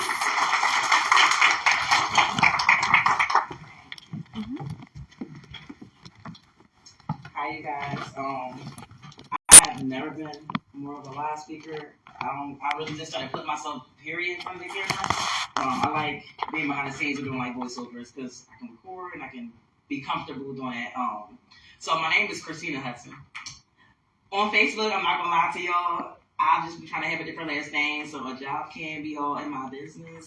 I'm just gonna keep it honest. That's my kid's last name. I'm a trichologist. I am from Philadelphia, Pennsylvania. I moved to Kentucky. I'm in Georgetown actually. In 2016. I started dealing with hair loss actually years ago. My mom was one of the first people and a few like my clients back home. And I'm like, well, I knew of alopecia, but I didn't actually know how to treat it. When I moved to Kentucky, I started working for a hospital here locally, and during that time at the hospital, I'm just being honest. I knew I always wanted to have something for myself, run a business for myself, but I wanted to do something that was comfortable for me. My background is a registered medical assistant phlebotomist. I've done it for 15 plus years, and I was like, okay. I started selling hair on the side, so I'm like, I got to still do something to get extra income. I'm used to making a certain amount of income. When I left the hospital, I took a part-time job because I seriously wanted to put everything into me behind what I was doing. And my mom, may she rest in peace, she just passed away December 2021. My mom was like, you got to go for it. Like, I'm watching kids, like, you're going to listen at work. You just gotta go. So, like, every time I got invited to an event, every time I got invited to do something, I just went for it. I enrolled in Employment School, and while I was in school, we got to the section of hair loss that was about trichology. And I was like, okay, and then when I heard about blood draws and stuff, like I said, phlebotomy is my specialty. I still do that right now, part-time. I'm a contractor for Quest. So I was like, hold up now, I can still stick to what I'm doing in the medical field and still sell hair at the same time. So I was like, I gotta rebrand myself. I need to figure out how I can basically focus on the medical side of hair loss and hair wigs. And I ended up taking a course with a trichology. It's a specialized course called trichologist, and the school's out in North Carolina, but I did the online version. And instead of taking an 8-week program, it took me 2 years to complete it because I felt like I was rushing myself at one point. I was like, hold on now, because I'm like, I don't want to be giving people answers to stuff, because as cosmetologists, no matter what we do, you still have to refer somebody to a dermatologist. So I always make sure that if you're coming to me, it was because you're seeing an oncologist because you had cancer, or you're seeing a dermatologist for something that led to your hair loss, which can be medication, stress, alopecia, which is one of the main things I'm seeing. But mostly I'm seeing a lot of hair loss due to how people are applying it on their wigs. So I specialize in making medical wigs, which are called cranioprostheses, and everything I do is glueless. So my sister's gonna go through not to do this, y'all. But I ain't gonna hold y'all. I do this everywhere I go. Because everywhere I go, people are like, oh, they're like. So this was my quick. I had to throw this one on real quick. They was like, why do you do that everywhere you go? This girl, you're in the market. I lie to y'all now. I take my wig off in the market, and it's a bad habit. I can't help it. So I'm like, let me do what I do. So it makes me comfortable because I got my lamp on myself out first. I'm like, so once they get it out, then I can go and talk about it. So so far I have served over 150 people here locally in Kentucky, from Richmond, Somerset, Georgetown, Lexington. I'm mostly in Lexington, Nicholasville, who have been dealing with hair loss, especially when they found out I take medical insurance. I was on ABC 3 with WKYT Everyday News in December with Martina and, Lord, I'm going to say his name, Jim. I want to say his name is Jim. If I find his name, please forgive me. I was on there, and that really helped me spread more awareness because I've been trying to get that move awareness out there with someone here locally in Lexington is able to help you with your hair loss. So I have been working on my hair care line, and because I cannot sell it because I do want to get my natural and organic certifications for it, I have been giving my products out. Probably my hair growth oil first, I gave it out for about 24 months before I actually put that on the market, and now that I'm on the wait list to get certified, you're going to start seeing a lot of stuff coming off my site only because what I'm doing, I really care about it. Like I got OCD, so I take being perfectionist real serious. So I don't want to be like, oh girl, just put it on your skin or put it on your scalp because it works. Yeah, I have clients that are able to show the results, but because I want to get these certifications so that you know what you're putting on you is not only just organic, it's also natural. So it's good for you. I don't want to just put more chemicals into what people are already dealing with. Alopecia is one of the most common hair losses for women specifically. I think we make up about 86% of hair loss. We have some women who suffer from androgenic alopecia, and that is more of the genetic side. They call it male pattern baldness. A lot of people don't realize it can be reversible. I'm not going to say it's 100% reversible, but it can be reversible, and that's what I've been focusing on, is on how to help my clients who had hair loss since however long they had hair loss for. So far, I have one of my clients, and she's been like spreading my news amongst her family and friends. I assisted her hair growth June of 2022. By December, her hair is now touching her shoulders, just from my system and my products. I am working with her insurance company now. They did approve her to get her cranial prosthesis covered by her insurance. So that's something I've just been pushing more of. I talk a little fast. Please, somebody like, slow down. It's okay. I know it. And people always be like, y'all talk so fast. Like, I can tell you're not from here. So I know that's a bad habit. And then when I'm nervous, I'm really like spitting Gonzalez. So I'm trying to make sure I stop. I don't really try to write stuff down because I always feel like I stumble. Like I said, me talking live versus like a voiceover, it get me that kind of like paranoia, like because I have OCD bad. Like I had my lab coat on earlier, and I done left it on my way here. My shirt, I ended up drinking some hot chocolate. I said, you know what? I went right into the bathroom, took some Dawn, and rubbed on my shirt. So my shirt is a little damp. Okay, I'm not even going to sugarcoat it. It's a little damp right now, and I'm like, I had to turn my heat on, and it started getting a little hot outside. I'm like, you know what? Then I feel bad. I'm one of the kind of people that I do feel like a bad mom really quickly. My kids, they was like starting to do the most. I had 3 children, especially. I got 4 children altogether, but 3 had special needs. I had a Nicky baby. He's just turned 1 year old, and then I have my oldest daughter. She's high functioning autistic, but my nonverbal daughter, who's autistic, it's hard because when you do hair and then people see all your other kids' hair done, and they like, what's wrong? So she doesn't like being touched. So that's sensory. It used to take me 3 days to do her hair alone. Now I've got it down to 8 hours. I'm so proud of myself. Okay, y'all don't understand. Putting her in that one sink it's hard. So even just me working, trying to get like a special like handicap high chair just to sit her in just do her hair, because I'm like, I'm not the only parent who deals with a special needs child, and if you deal with them, you know one of the main things they don't like is touch. If they touch you, that's a plus. But you touching them and they didn't let you touch them. So really, just running the business, working and trying to be a mom. Honestly, it's a lot, and I will never take that away from.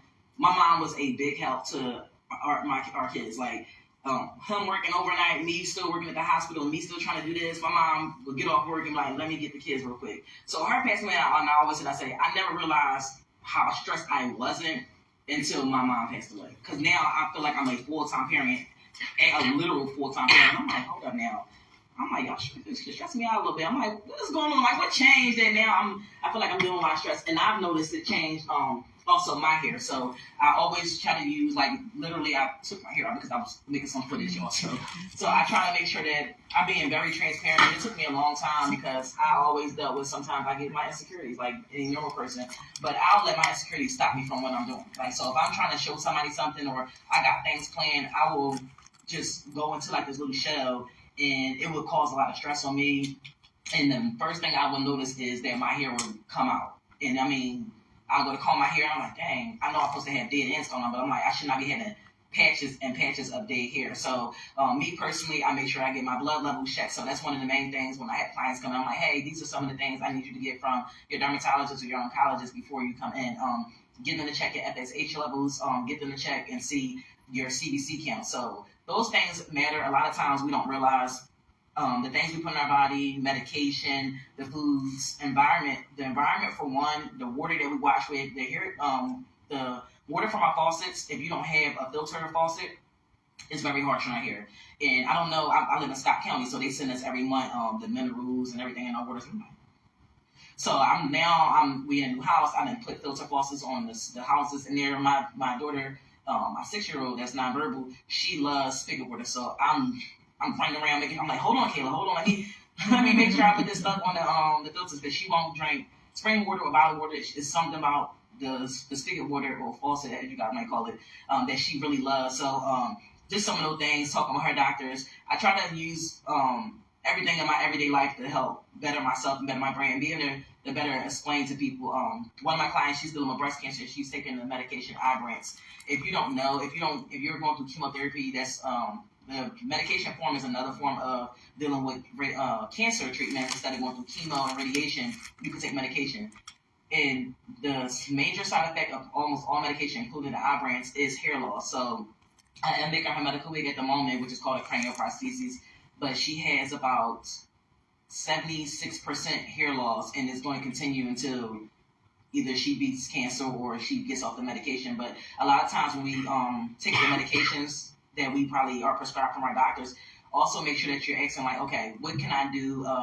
So I always recommend seeing a nutritionist. So if you're seeing an oncologist, say, hey, I need a referral to see a nutritionist. What we put in our bodies truly matter on our hair, our skin, everything. You know, the skin is the largest living organism on our body. So at the end of the day, whatever we put in it, we need to be hydrated. Our hair, a lot of times, is not moisturized enough. It's not hydrated enough. So when you see that your hair is coming out, you're like, okay, my hair, I'm putting the product in. When you're putting the oil on your hair, and this is something, of course, it's like real mainstream now on social media. Everybody, I got a hair oil. Oil is a sealant. So if your hair is dry and you put oil on top of it, you are sealing dryness. So then your hair start becoming brittle and start damaging and breaking off from that also. So you want some kind of moisturizer, whether it's leave-in conditioner, pink hair lotion, or anything that's more on a hydrophilic side, where it's more so like, okay, let me make sure that I'm moisturizing my hair, and then I'm going to take that oil and seal it all in. I'm trying to make sure that I'm staying on topic, because, like I said, I don't try to write things down because I know I'm going to jump around, but I did make some bullet points. With the trichologist specialist, what I do is I do not diagnose.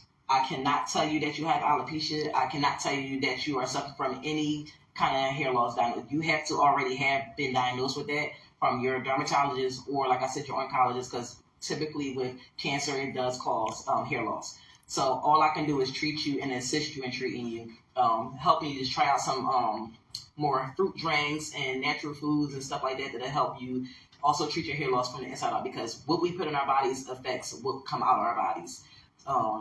So if you know someone, or if you yourself is dealing with hair loss and you're trying to find out more information, I am available. I am trying to make it where more on Mondays that I'm more available. Just a few things before I get off of here. I'm sorry, you guys.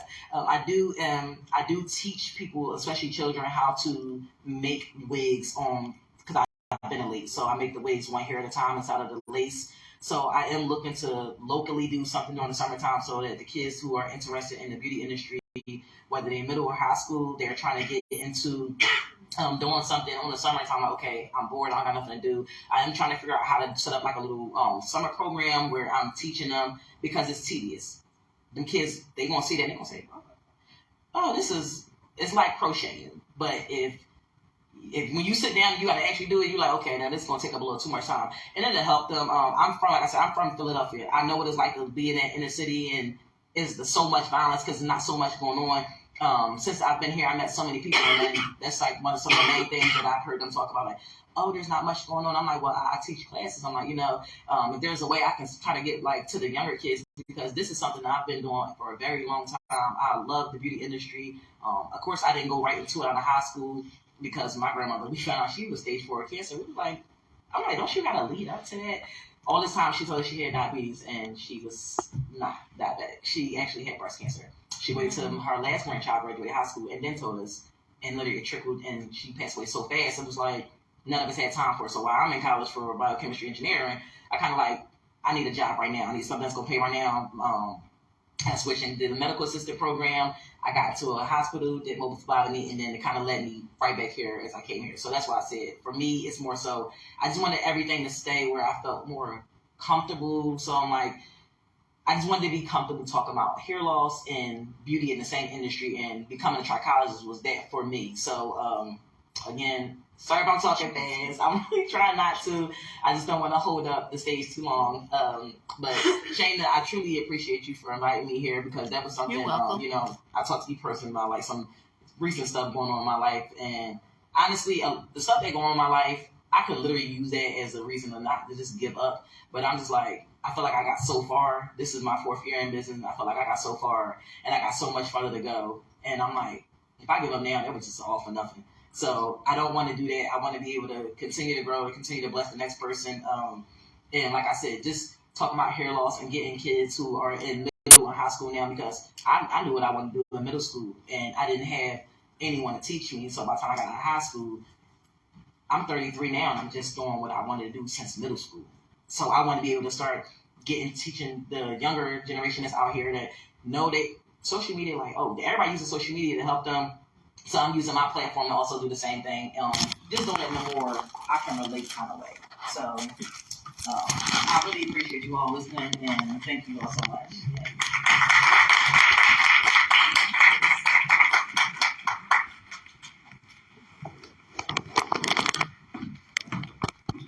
Give her another round of applause, Miss Christina.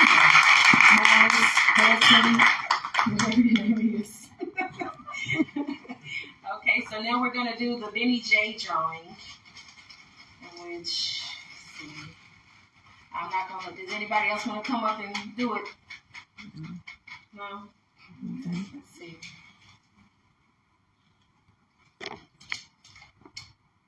Christina Hudson.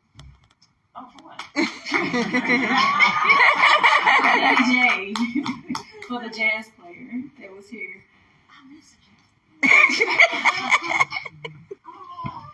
It's a $250 gift certificate to use him for any event that you have. I missed that. Okay, and then also I wanted to that basically concludes the speakers, but I also wanted to have a moment to pitch me with your best shot. For anyone that would like to come up here and speak, I know the second row over there in the corner, Ms. Brooke and I forgot Christy, yes. I know Ms. Brooke, we had spoke upstairs, so she's going to tell you about her program and what she does. And then Ms. Christy.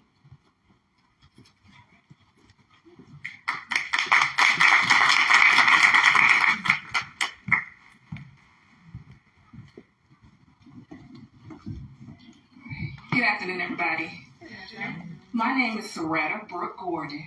I'm a native of Lexington, but I live in Indiana now, and I have been so inspired today. So many different women that I know in this room that I've grown up with, went to high school with, went to college with, and still working with, and I'm so inspired. And then, obviously, hearing Libby Ludwig, who I've worked with in Indiana with Surprising. And I'm like Shayna, I got a story, stuff I had to get some help with. So shout out to Libby. Thank you so much. It's been great.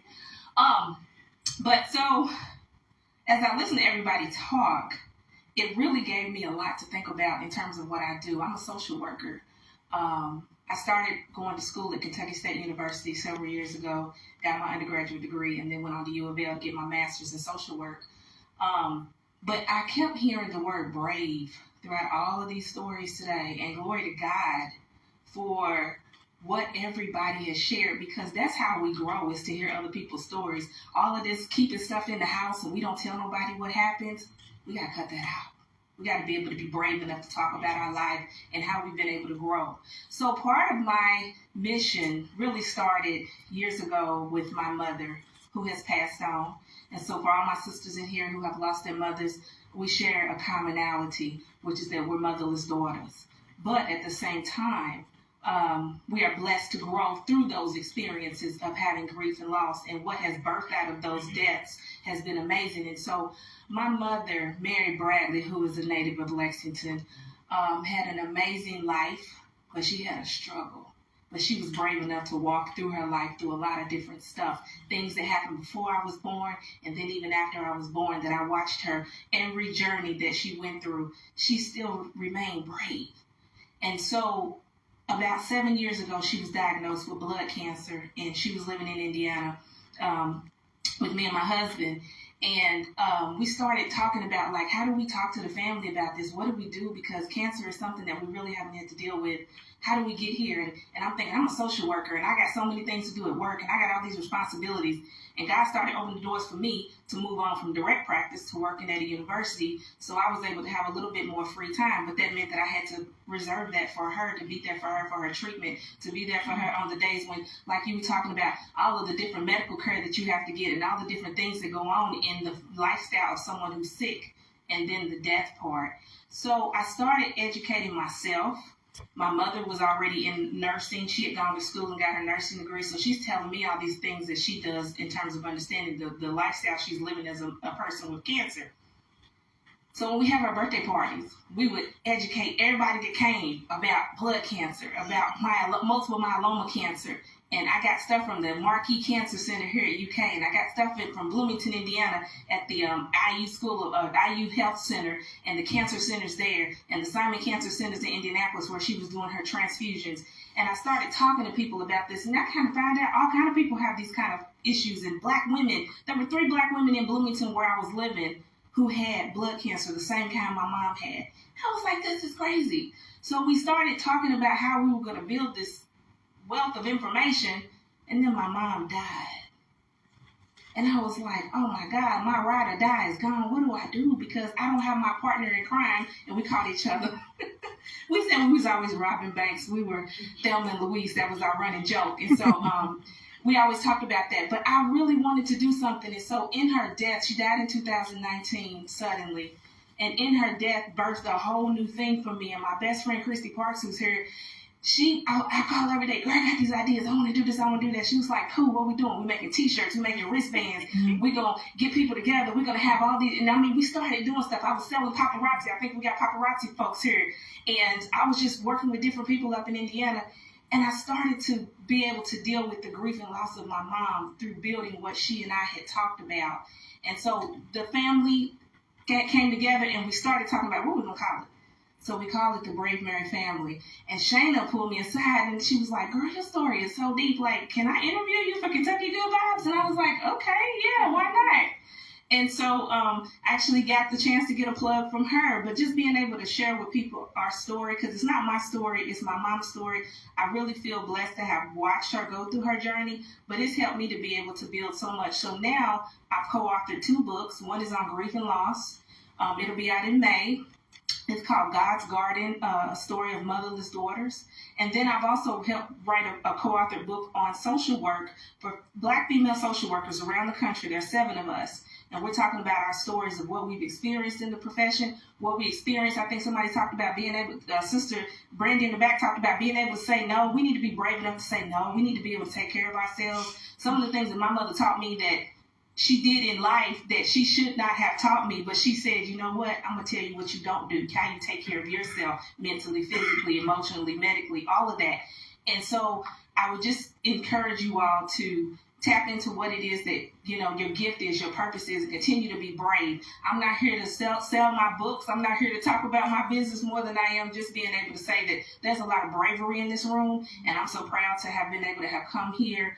I live in New Albany, Indiana now, right next to Louisville. I work for Indiana University, and so now I'm shaping students to help them go into the social work profession at the master's level, and it's been a blessing as a program director doing that. But ultimately, my purpose is to really share information and to just help other women, no matter what shade of the rainbow, let's pull together, let's be brave, and let's do what we've been called to do. And I'm very thankful to be here. And thank you, Shana, for allowing me to get up and talk. I am a public speaker by nature, so I could do a whole seminar, but we're not going to do that today. But nonetheless, I just want to thank you for, letting all of us come and be here. I know people have things to do on a cold Saturday, but to be here in this space and be able to just share our knowledge and our wisdom and what we've done is amazing. And so just wish everybody to be blessed and continue to be brave. And if you want to know more about us, you can look us up. You can Google us at theBraveMaryFamily.com. We're on Facebook as well. And just continue to lift each other up and encourage each other. Thank you.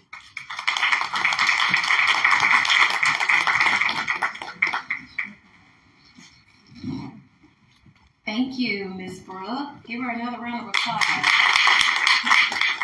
Okay, next we have Ms. Christy Parks that will be speaking about her business and what she does. And then if we have anyone else, okay, we have someone else in the back that would love to pitch their business too. So here we have Ms. Christy Parks. Good afternoon, everyone. I didn't know I was speaking today. I guess that's saying stay ready so you ain't got to be ready. Yeah. First, I just want to say, won't he do it? Just giving honor and glory to Jesus. I just thank him every day. Without him, where would I be? I started this journey about a year ago. Well, first, let me start over.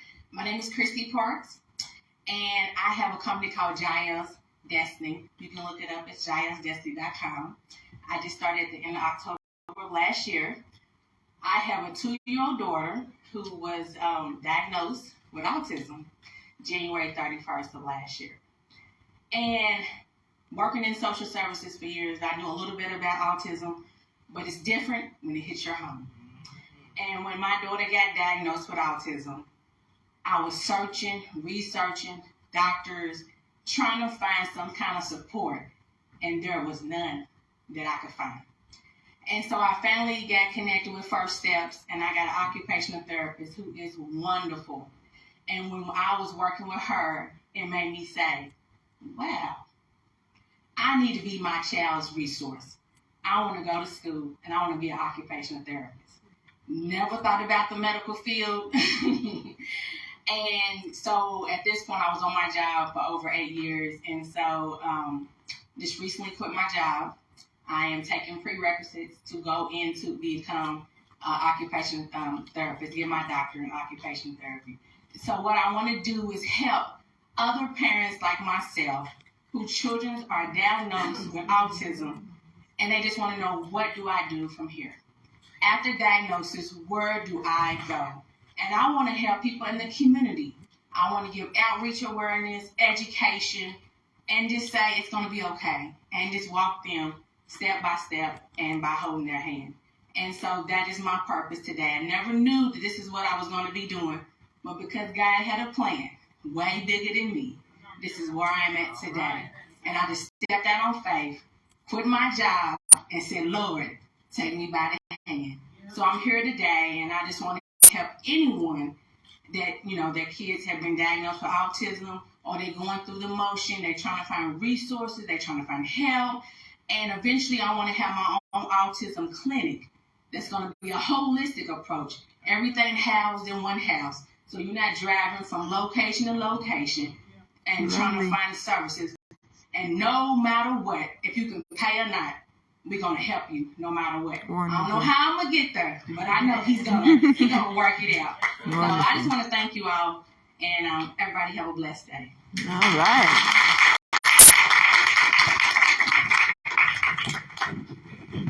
Thank you, Ms. Christie. Another round of applause, please. Okay,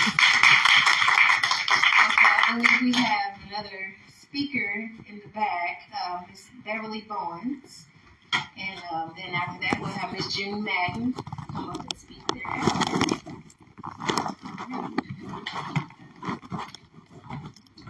Well, good afternoon, ladies. I'm just so amazed at this event today. The room should be packed. It should. It should be packed. The wealth of resources and all that I've learned today. I'm just getting over a cold, so no COVID. Praise the Lord for that. But I'm just here to share with you ladies a short path, a path that I had to go through to see the glory of the Lord and how He works in our lives for the betterment of other people. So I'm a native of Greenville, South Carolina. Came to Kentucky by way of Berea College. Anybody heard of Berea? Yeah. Yes. And with Berea was an amazing experience for me to leave home, the ninth of 9 children, where we never really had enough resources, we never had enough food, we never had enough of anything. But the Lord would have it that Berea College would come to my hometown and was seeking out really good students. Great student, just didn't have anything. And one of the things that I went in search of, I said, Lord, I didn't really understand what I know now about what God would do in your life through some transformations, and He has a path for all of us. And so the journey that I was on was when I got to high school, I could see how very poor I was. Up until then, I had a village. I had wonderful neighbors. I could get a meal. I could get a ride. My family had no transportation for me to get to Berea. I came on the Greyhound. So the long and the short, because I know it's been a long day, but I stand here to tell you that God has a plan. He has a journey. And so in the midst of all of that, I have older family members at home because I'm the baby. And so I got on a journey to how do I help other people? What will my gift be? How will people remember Beverly? And what the Lord has given me over these last 50 plus years is that your journey, Beverly, is to make sure you're that person that you needed when no one was there. So He gave me a love for finances. He has done wonderful things so that I could understand finances, because my family didn't talk about money. We didn't have any money. We didn't have an appraisal. We just didn't have those tools that make such a difference in the lives of ourselves as we grow and want to do our very best. Because the education wasn't there, the literacy wasn't there. And so for the last 30 plus years, I've been on a great mission. I've done the mortgage lending. I've done the tax business, and I still have. And everything God's given me has been about money. But as I got so seasoned, I did the credit repairs. I've done all of that. And it's so valuable to give back those things that people need. Oftentimes are too afraid to ask for. So as I was on this journey teaching financial literacy through my church, then there was ladies in the session when I got on the insurance side. Miss Beverly, I don't have insurance. I don't have plans for my future. I've changed my jobs. I've cashed in my 401ks. And I'm like, oh no, I don't want to do anything with insurance. I am not a man with a collar. I don't desire any of that, but the Lord says, hey, you serve the people. So through all of that, as I started, connecting with more people and more women especially, to find out that women aren't always ready. And I got to experience that firsthand when my husband passed. Women aren't always ready. So if you get nothing else from my little voice today, please get ready. Please get ready. Address the real things that are going on. If you're not ready, seek out some help. So all the adventures that I've done has led me to now where I'm actually doing more teaching at a higher level. I'm reaching women who don't have those things in place. Well, Miss Beverly, what can I do? I've cashed in everything. I don't have the long-term care. And oftentimes I don't even talk about the long-term care and insurance because I serve from the heart. And so I take in people individually just to talk to them about where are you? What are your dreams? What are you doing to reach those dreams? And the social worker who definitely understands if you own a home and you're going to need some kind of rehabilitation services, you may not get a Medicaid bed. So many of us women, and we've done better, so, all my days haven't been doom and doom, so the Lord has blessed. So we don't really understand what happens if I can't get that Medicaid bed. So you better be thinking about, okay, how can I build up all the money? How am I investing? Oh, my 401k is dropping. So there's some real things that are happening to probably most of us in this room, because I think most of us are 40, 50s, and some 60s. And we just have to have those real conversations. You know, what kind of long-term plans have I made? Do I have opportunities to get some things in place now? So that's kind of what I do. I work with women predominantly and just kind of help them build some foundations, because it's never too late. But what it does take is the courage to say, hey, I'm just not there yet. I've cashed in too many times. I haven't invested well. I didn't understand it because nobody talked to me about it. And that happens so many times to people, and it's not our fault. People just never shared it with us. So the Lord has blessed me to gain so much in that area of all the finances thing. I'm not an engineer, not a plumber, but if you need any help, any guidance, just kind of looking at where are you now? What are your dreams? I'm definitely here to assist and talk, and much of what I do is no cost for those services as well. So again, I'm Beverly, and my business is Building Better Financial Solutions, and I'm just so in awe of this event today and of what God has done in all of our lives. So thanks for allowing me to speak a few minutes.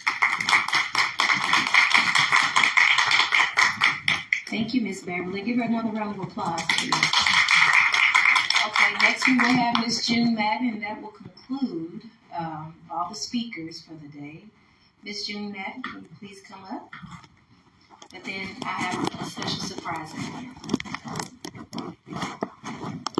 It was not my intentions of speaking today, but I feel like I've been stalking Shayna on Facebook. My husband was a musician. He had a band. It was called the Rock Stars of Soul here in Lexington. A lot of people knew him. He died in 2014 of influenza A. But before, he actually brought this home. It's a CD of Shayna's.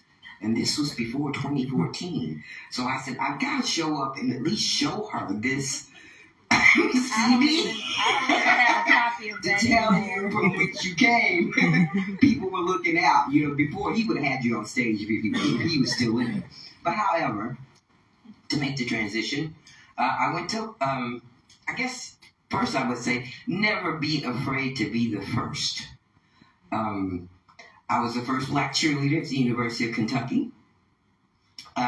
So when the councilwoman was speaking, I didn't mean to be ill-mannered, but she was talking about people coming from Bryan Station High School, because I graduated from Bryan Station High School. Alshilda, she was in track, but during the period that we were there, we had some great, which is going to be more great people coming out of Bryan Station. However, one of the things that I had put together was I went to Sullivan University for paralegal. So I decided, well, I've always wanted my own business. I'm somewhat of a coward because I don't want to do the homework. But I'm starting, it's what's called the Paralegal Research Center, which I would hire all paralegals or people that were intending to be paralegals. Because a lot of the time the lawyers don't want to do, they hire paralegals to do the work. So since you have different agencies that hire people, that was my goal, was to hire all paralegals and then to do research for attorneys. And I plan on going back to school to be an attorney on a Donovan Scholar. Once you turn 65, I'll be 66 this year. Once you turn 65, you can go to school for free at the University of Kentucky. Besides that, since it's Black History Month, one of my other goals and the things that I really want to get across is HR 40. I don't know if any of you all are familiar with HR 40. HR 40 is House Resolution 40, which is currently in Congress today. To study paying reparations to African descendants of slaves. So I've started a website called hr40awareness.com just for people to look at and think about reparations for American descendants of slaves. Also, I'm trying to pursue LR40, which is Lexington reparations for local descendants of slaves, based on Cheapside. Cheapside was the Wall Street of selling slaves. In fact, they still have tunnels from the Opera House where they brought the slaves through to bring them up to sell them. So Lexington was the Wall Street of selling slaves. Again, this is the last thing I'll say about that. Never be afraid to be the first. What really inspired me was I was the first black tour guide for Waveland State Historic Site, which is on Nicholasville Road. I gave tours to people from all over the world.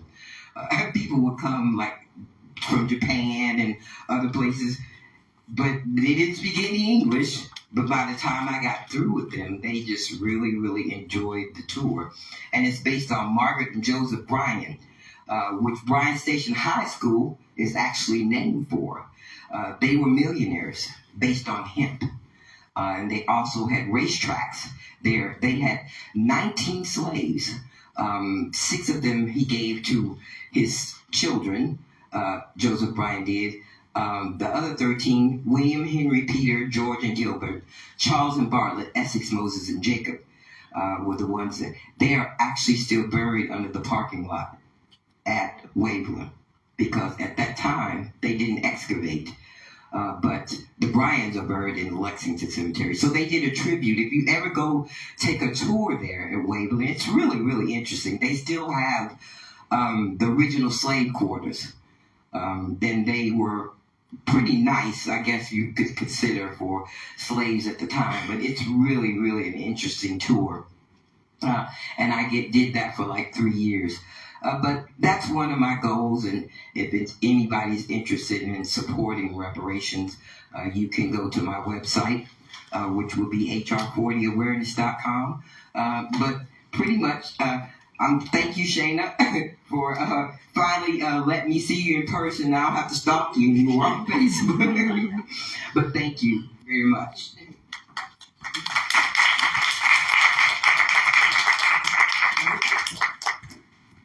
Okay, thank you, Miss June. One more round of applause. Okay, I'm going to set this microphone down right quick so I can get myself together.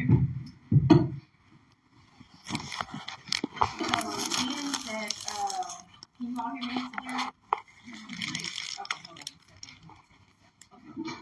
So being that this is the first annual Kentucky Good Vibes Queenly Women's Conference, I wanted to do something a little different than usual when it comes to, like giving folks, plaques or whatever. So I wanted to give the speakers their flowers. So, the speakers that are still here, can you all please come up? Miss Libby, Miss Jerry, Miss Christina, Miss Brandy, Miss Lisa. So can you all just line up here? And if you all got cameras, take pictures. Yeah.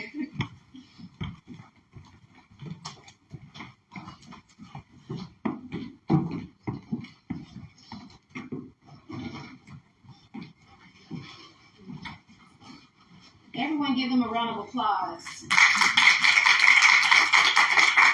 And if anyone has any questions, please feel free to ask while they're standing up here. Does anyone have any questions?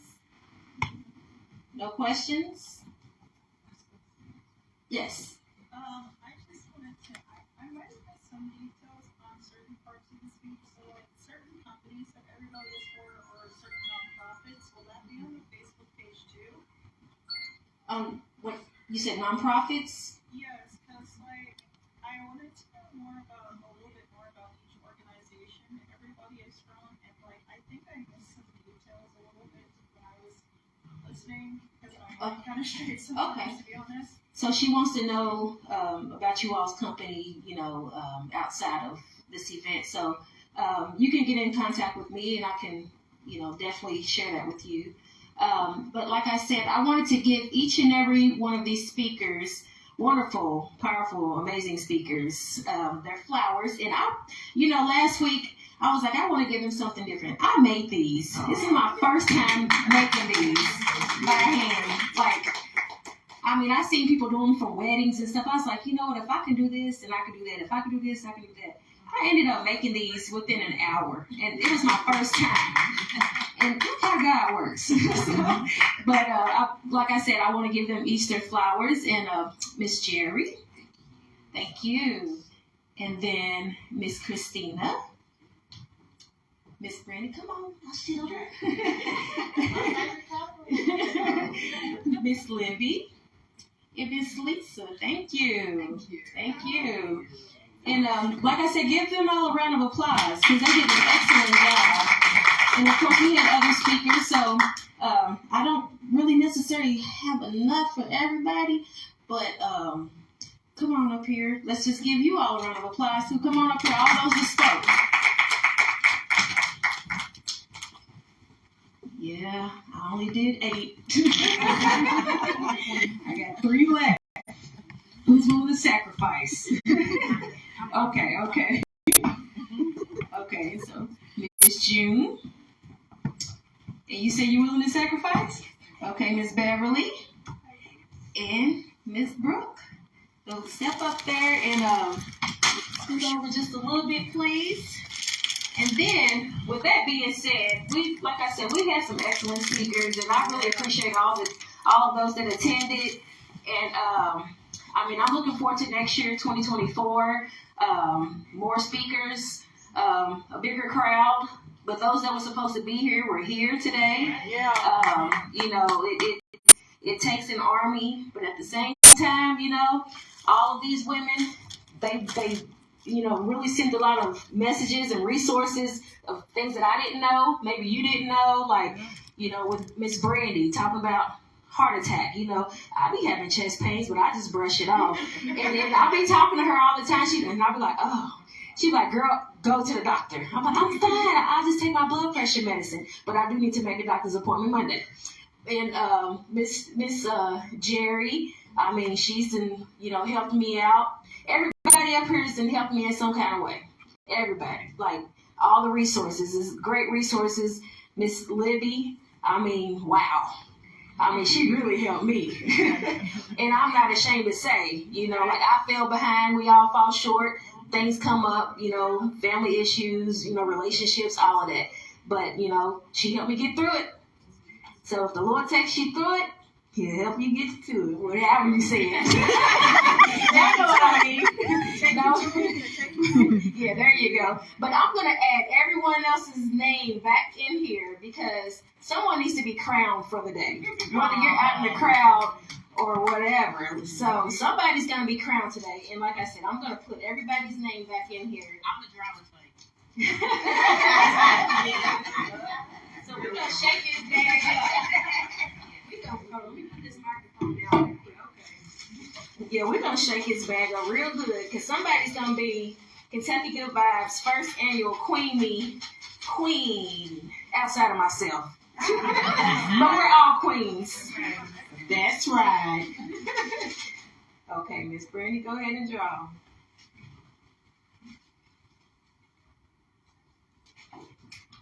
Who's the queen?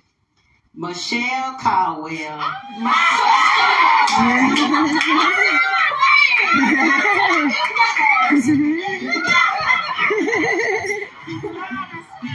I promise y'all, I did not read this.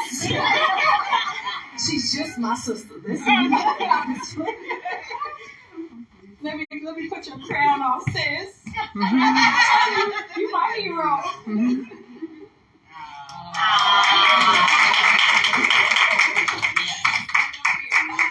She's like, oh.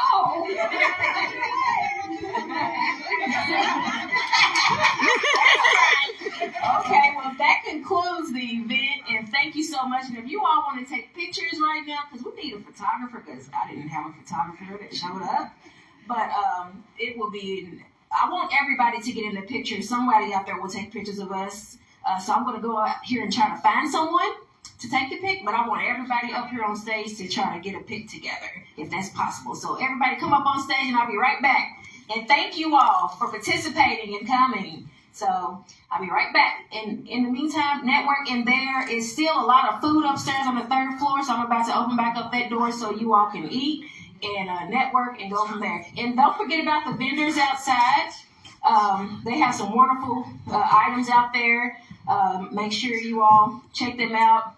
You know, purchase some things. It's Valentine's Day weekend. You know, they may have some great things for you. So, like I said, thank you so much for my assistants, Candace Ray and Ashilda Brown. And like I said, thank you all. You know, I couldn't have been this without you all. So it's a great success, and I'm very proud and brave. And with that said, thank you. Yeah, so round of applause. Yeah.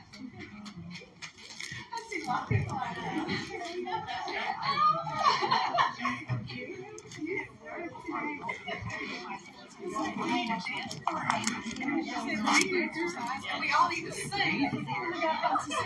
I'll be right back. You want to take this off? Okay. No, I got all of this. I'll be right back.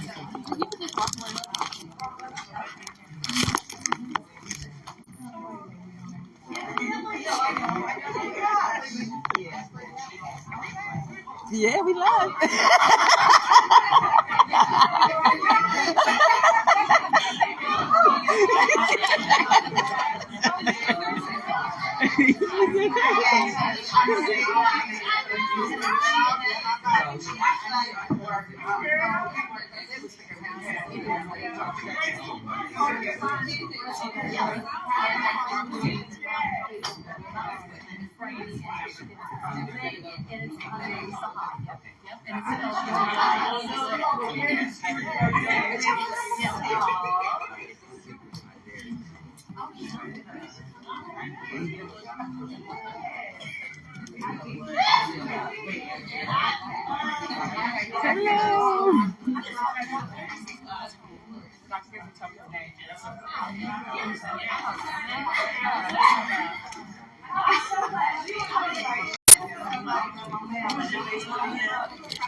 Oh, okay. Are you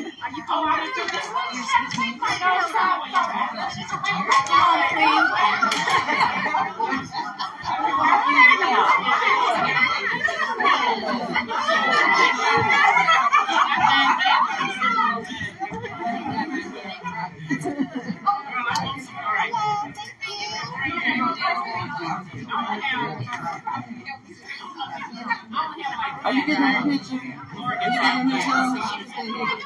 I think she's going to take the picture. Oh, okay.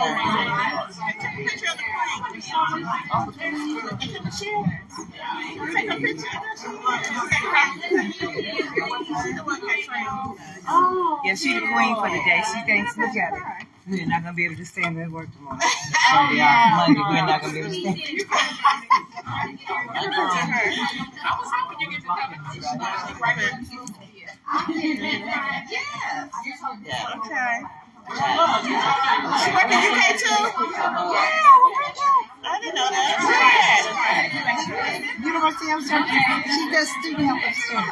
Oh, so that's why I don't see her. Yeah.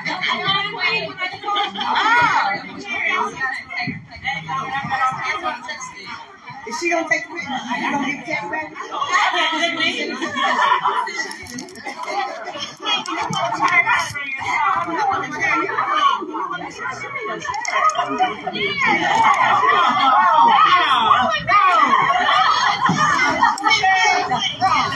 Thank you.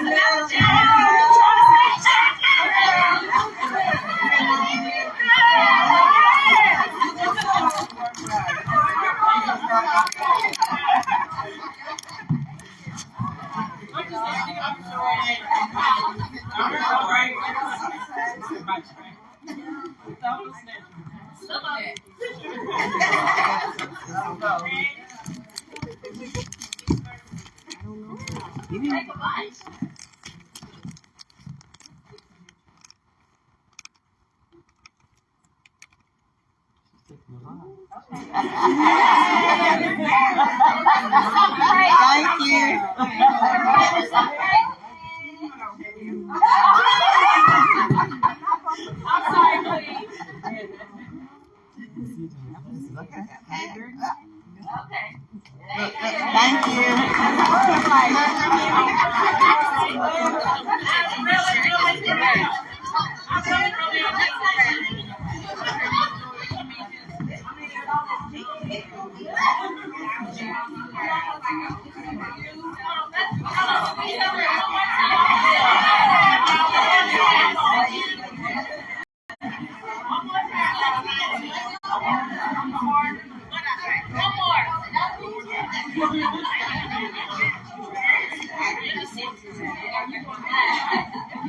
Yeah. Mm-hmm.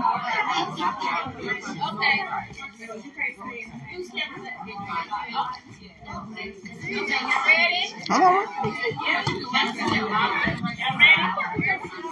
Okay, y'all, just take it one more minute.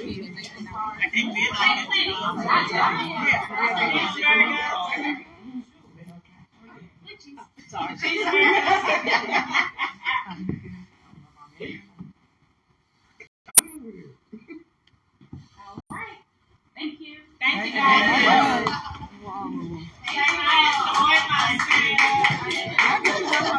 Yes, and I got one for you as well. Oh, sorry. Thank Sorry. you. Go ahead. Oh, I'm sorry. Got volunteered the camera. Yeah. That'd be nice. That'd be nice. Testing, testing. Okay, there are flyers on the stage for the Waypoint Centers that I spoke about, as well as Ronald McDonald House.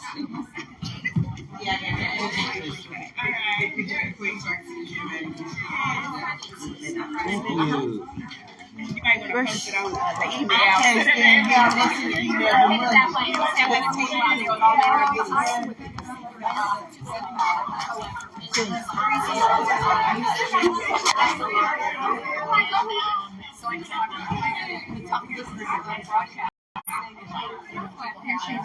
How do you switch this camera back? I'm all ghetto. I'm done. Okay. Yeah. There you go. Okay. I'm like, wait a minute. Okay. I was still going live. Okay. Thank you, Cherry. You're welcome. Yeah. Oh yeah, I'll have more.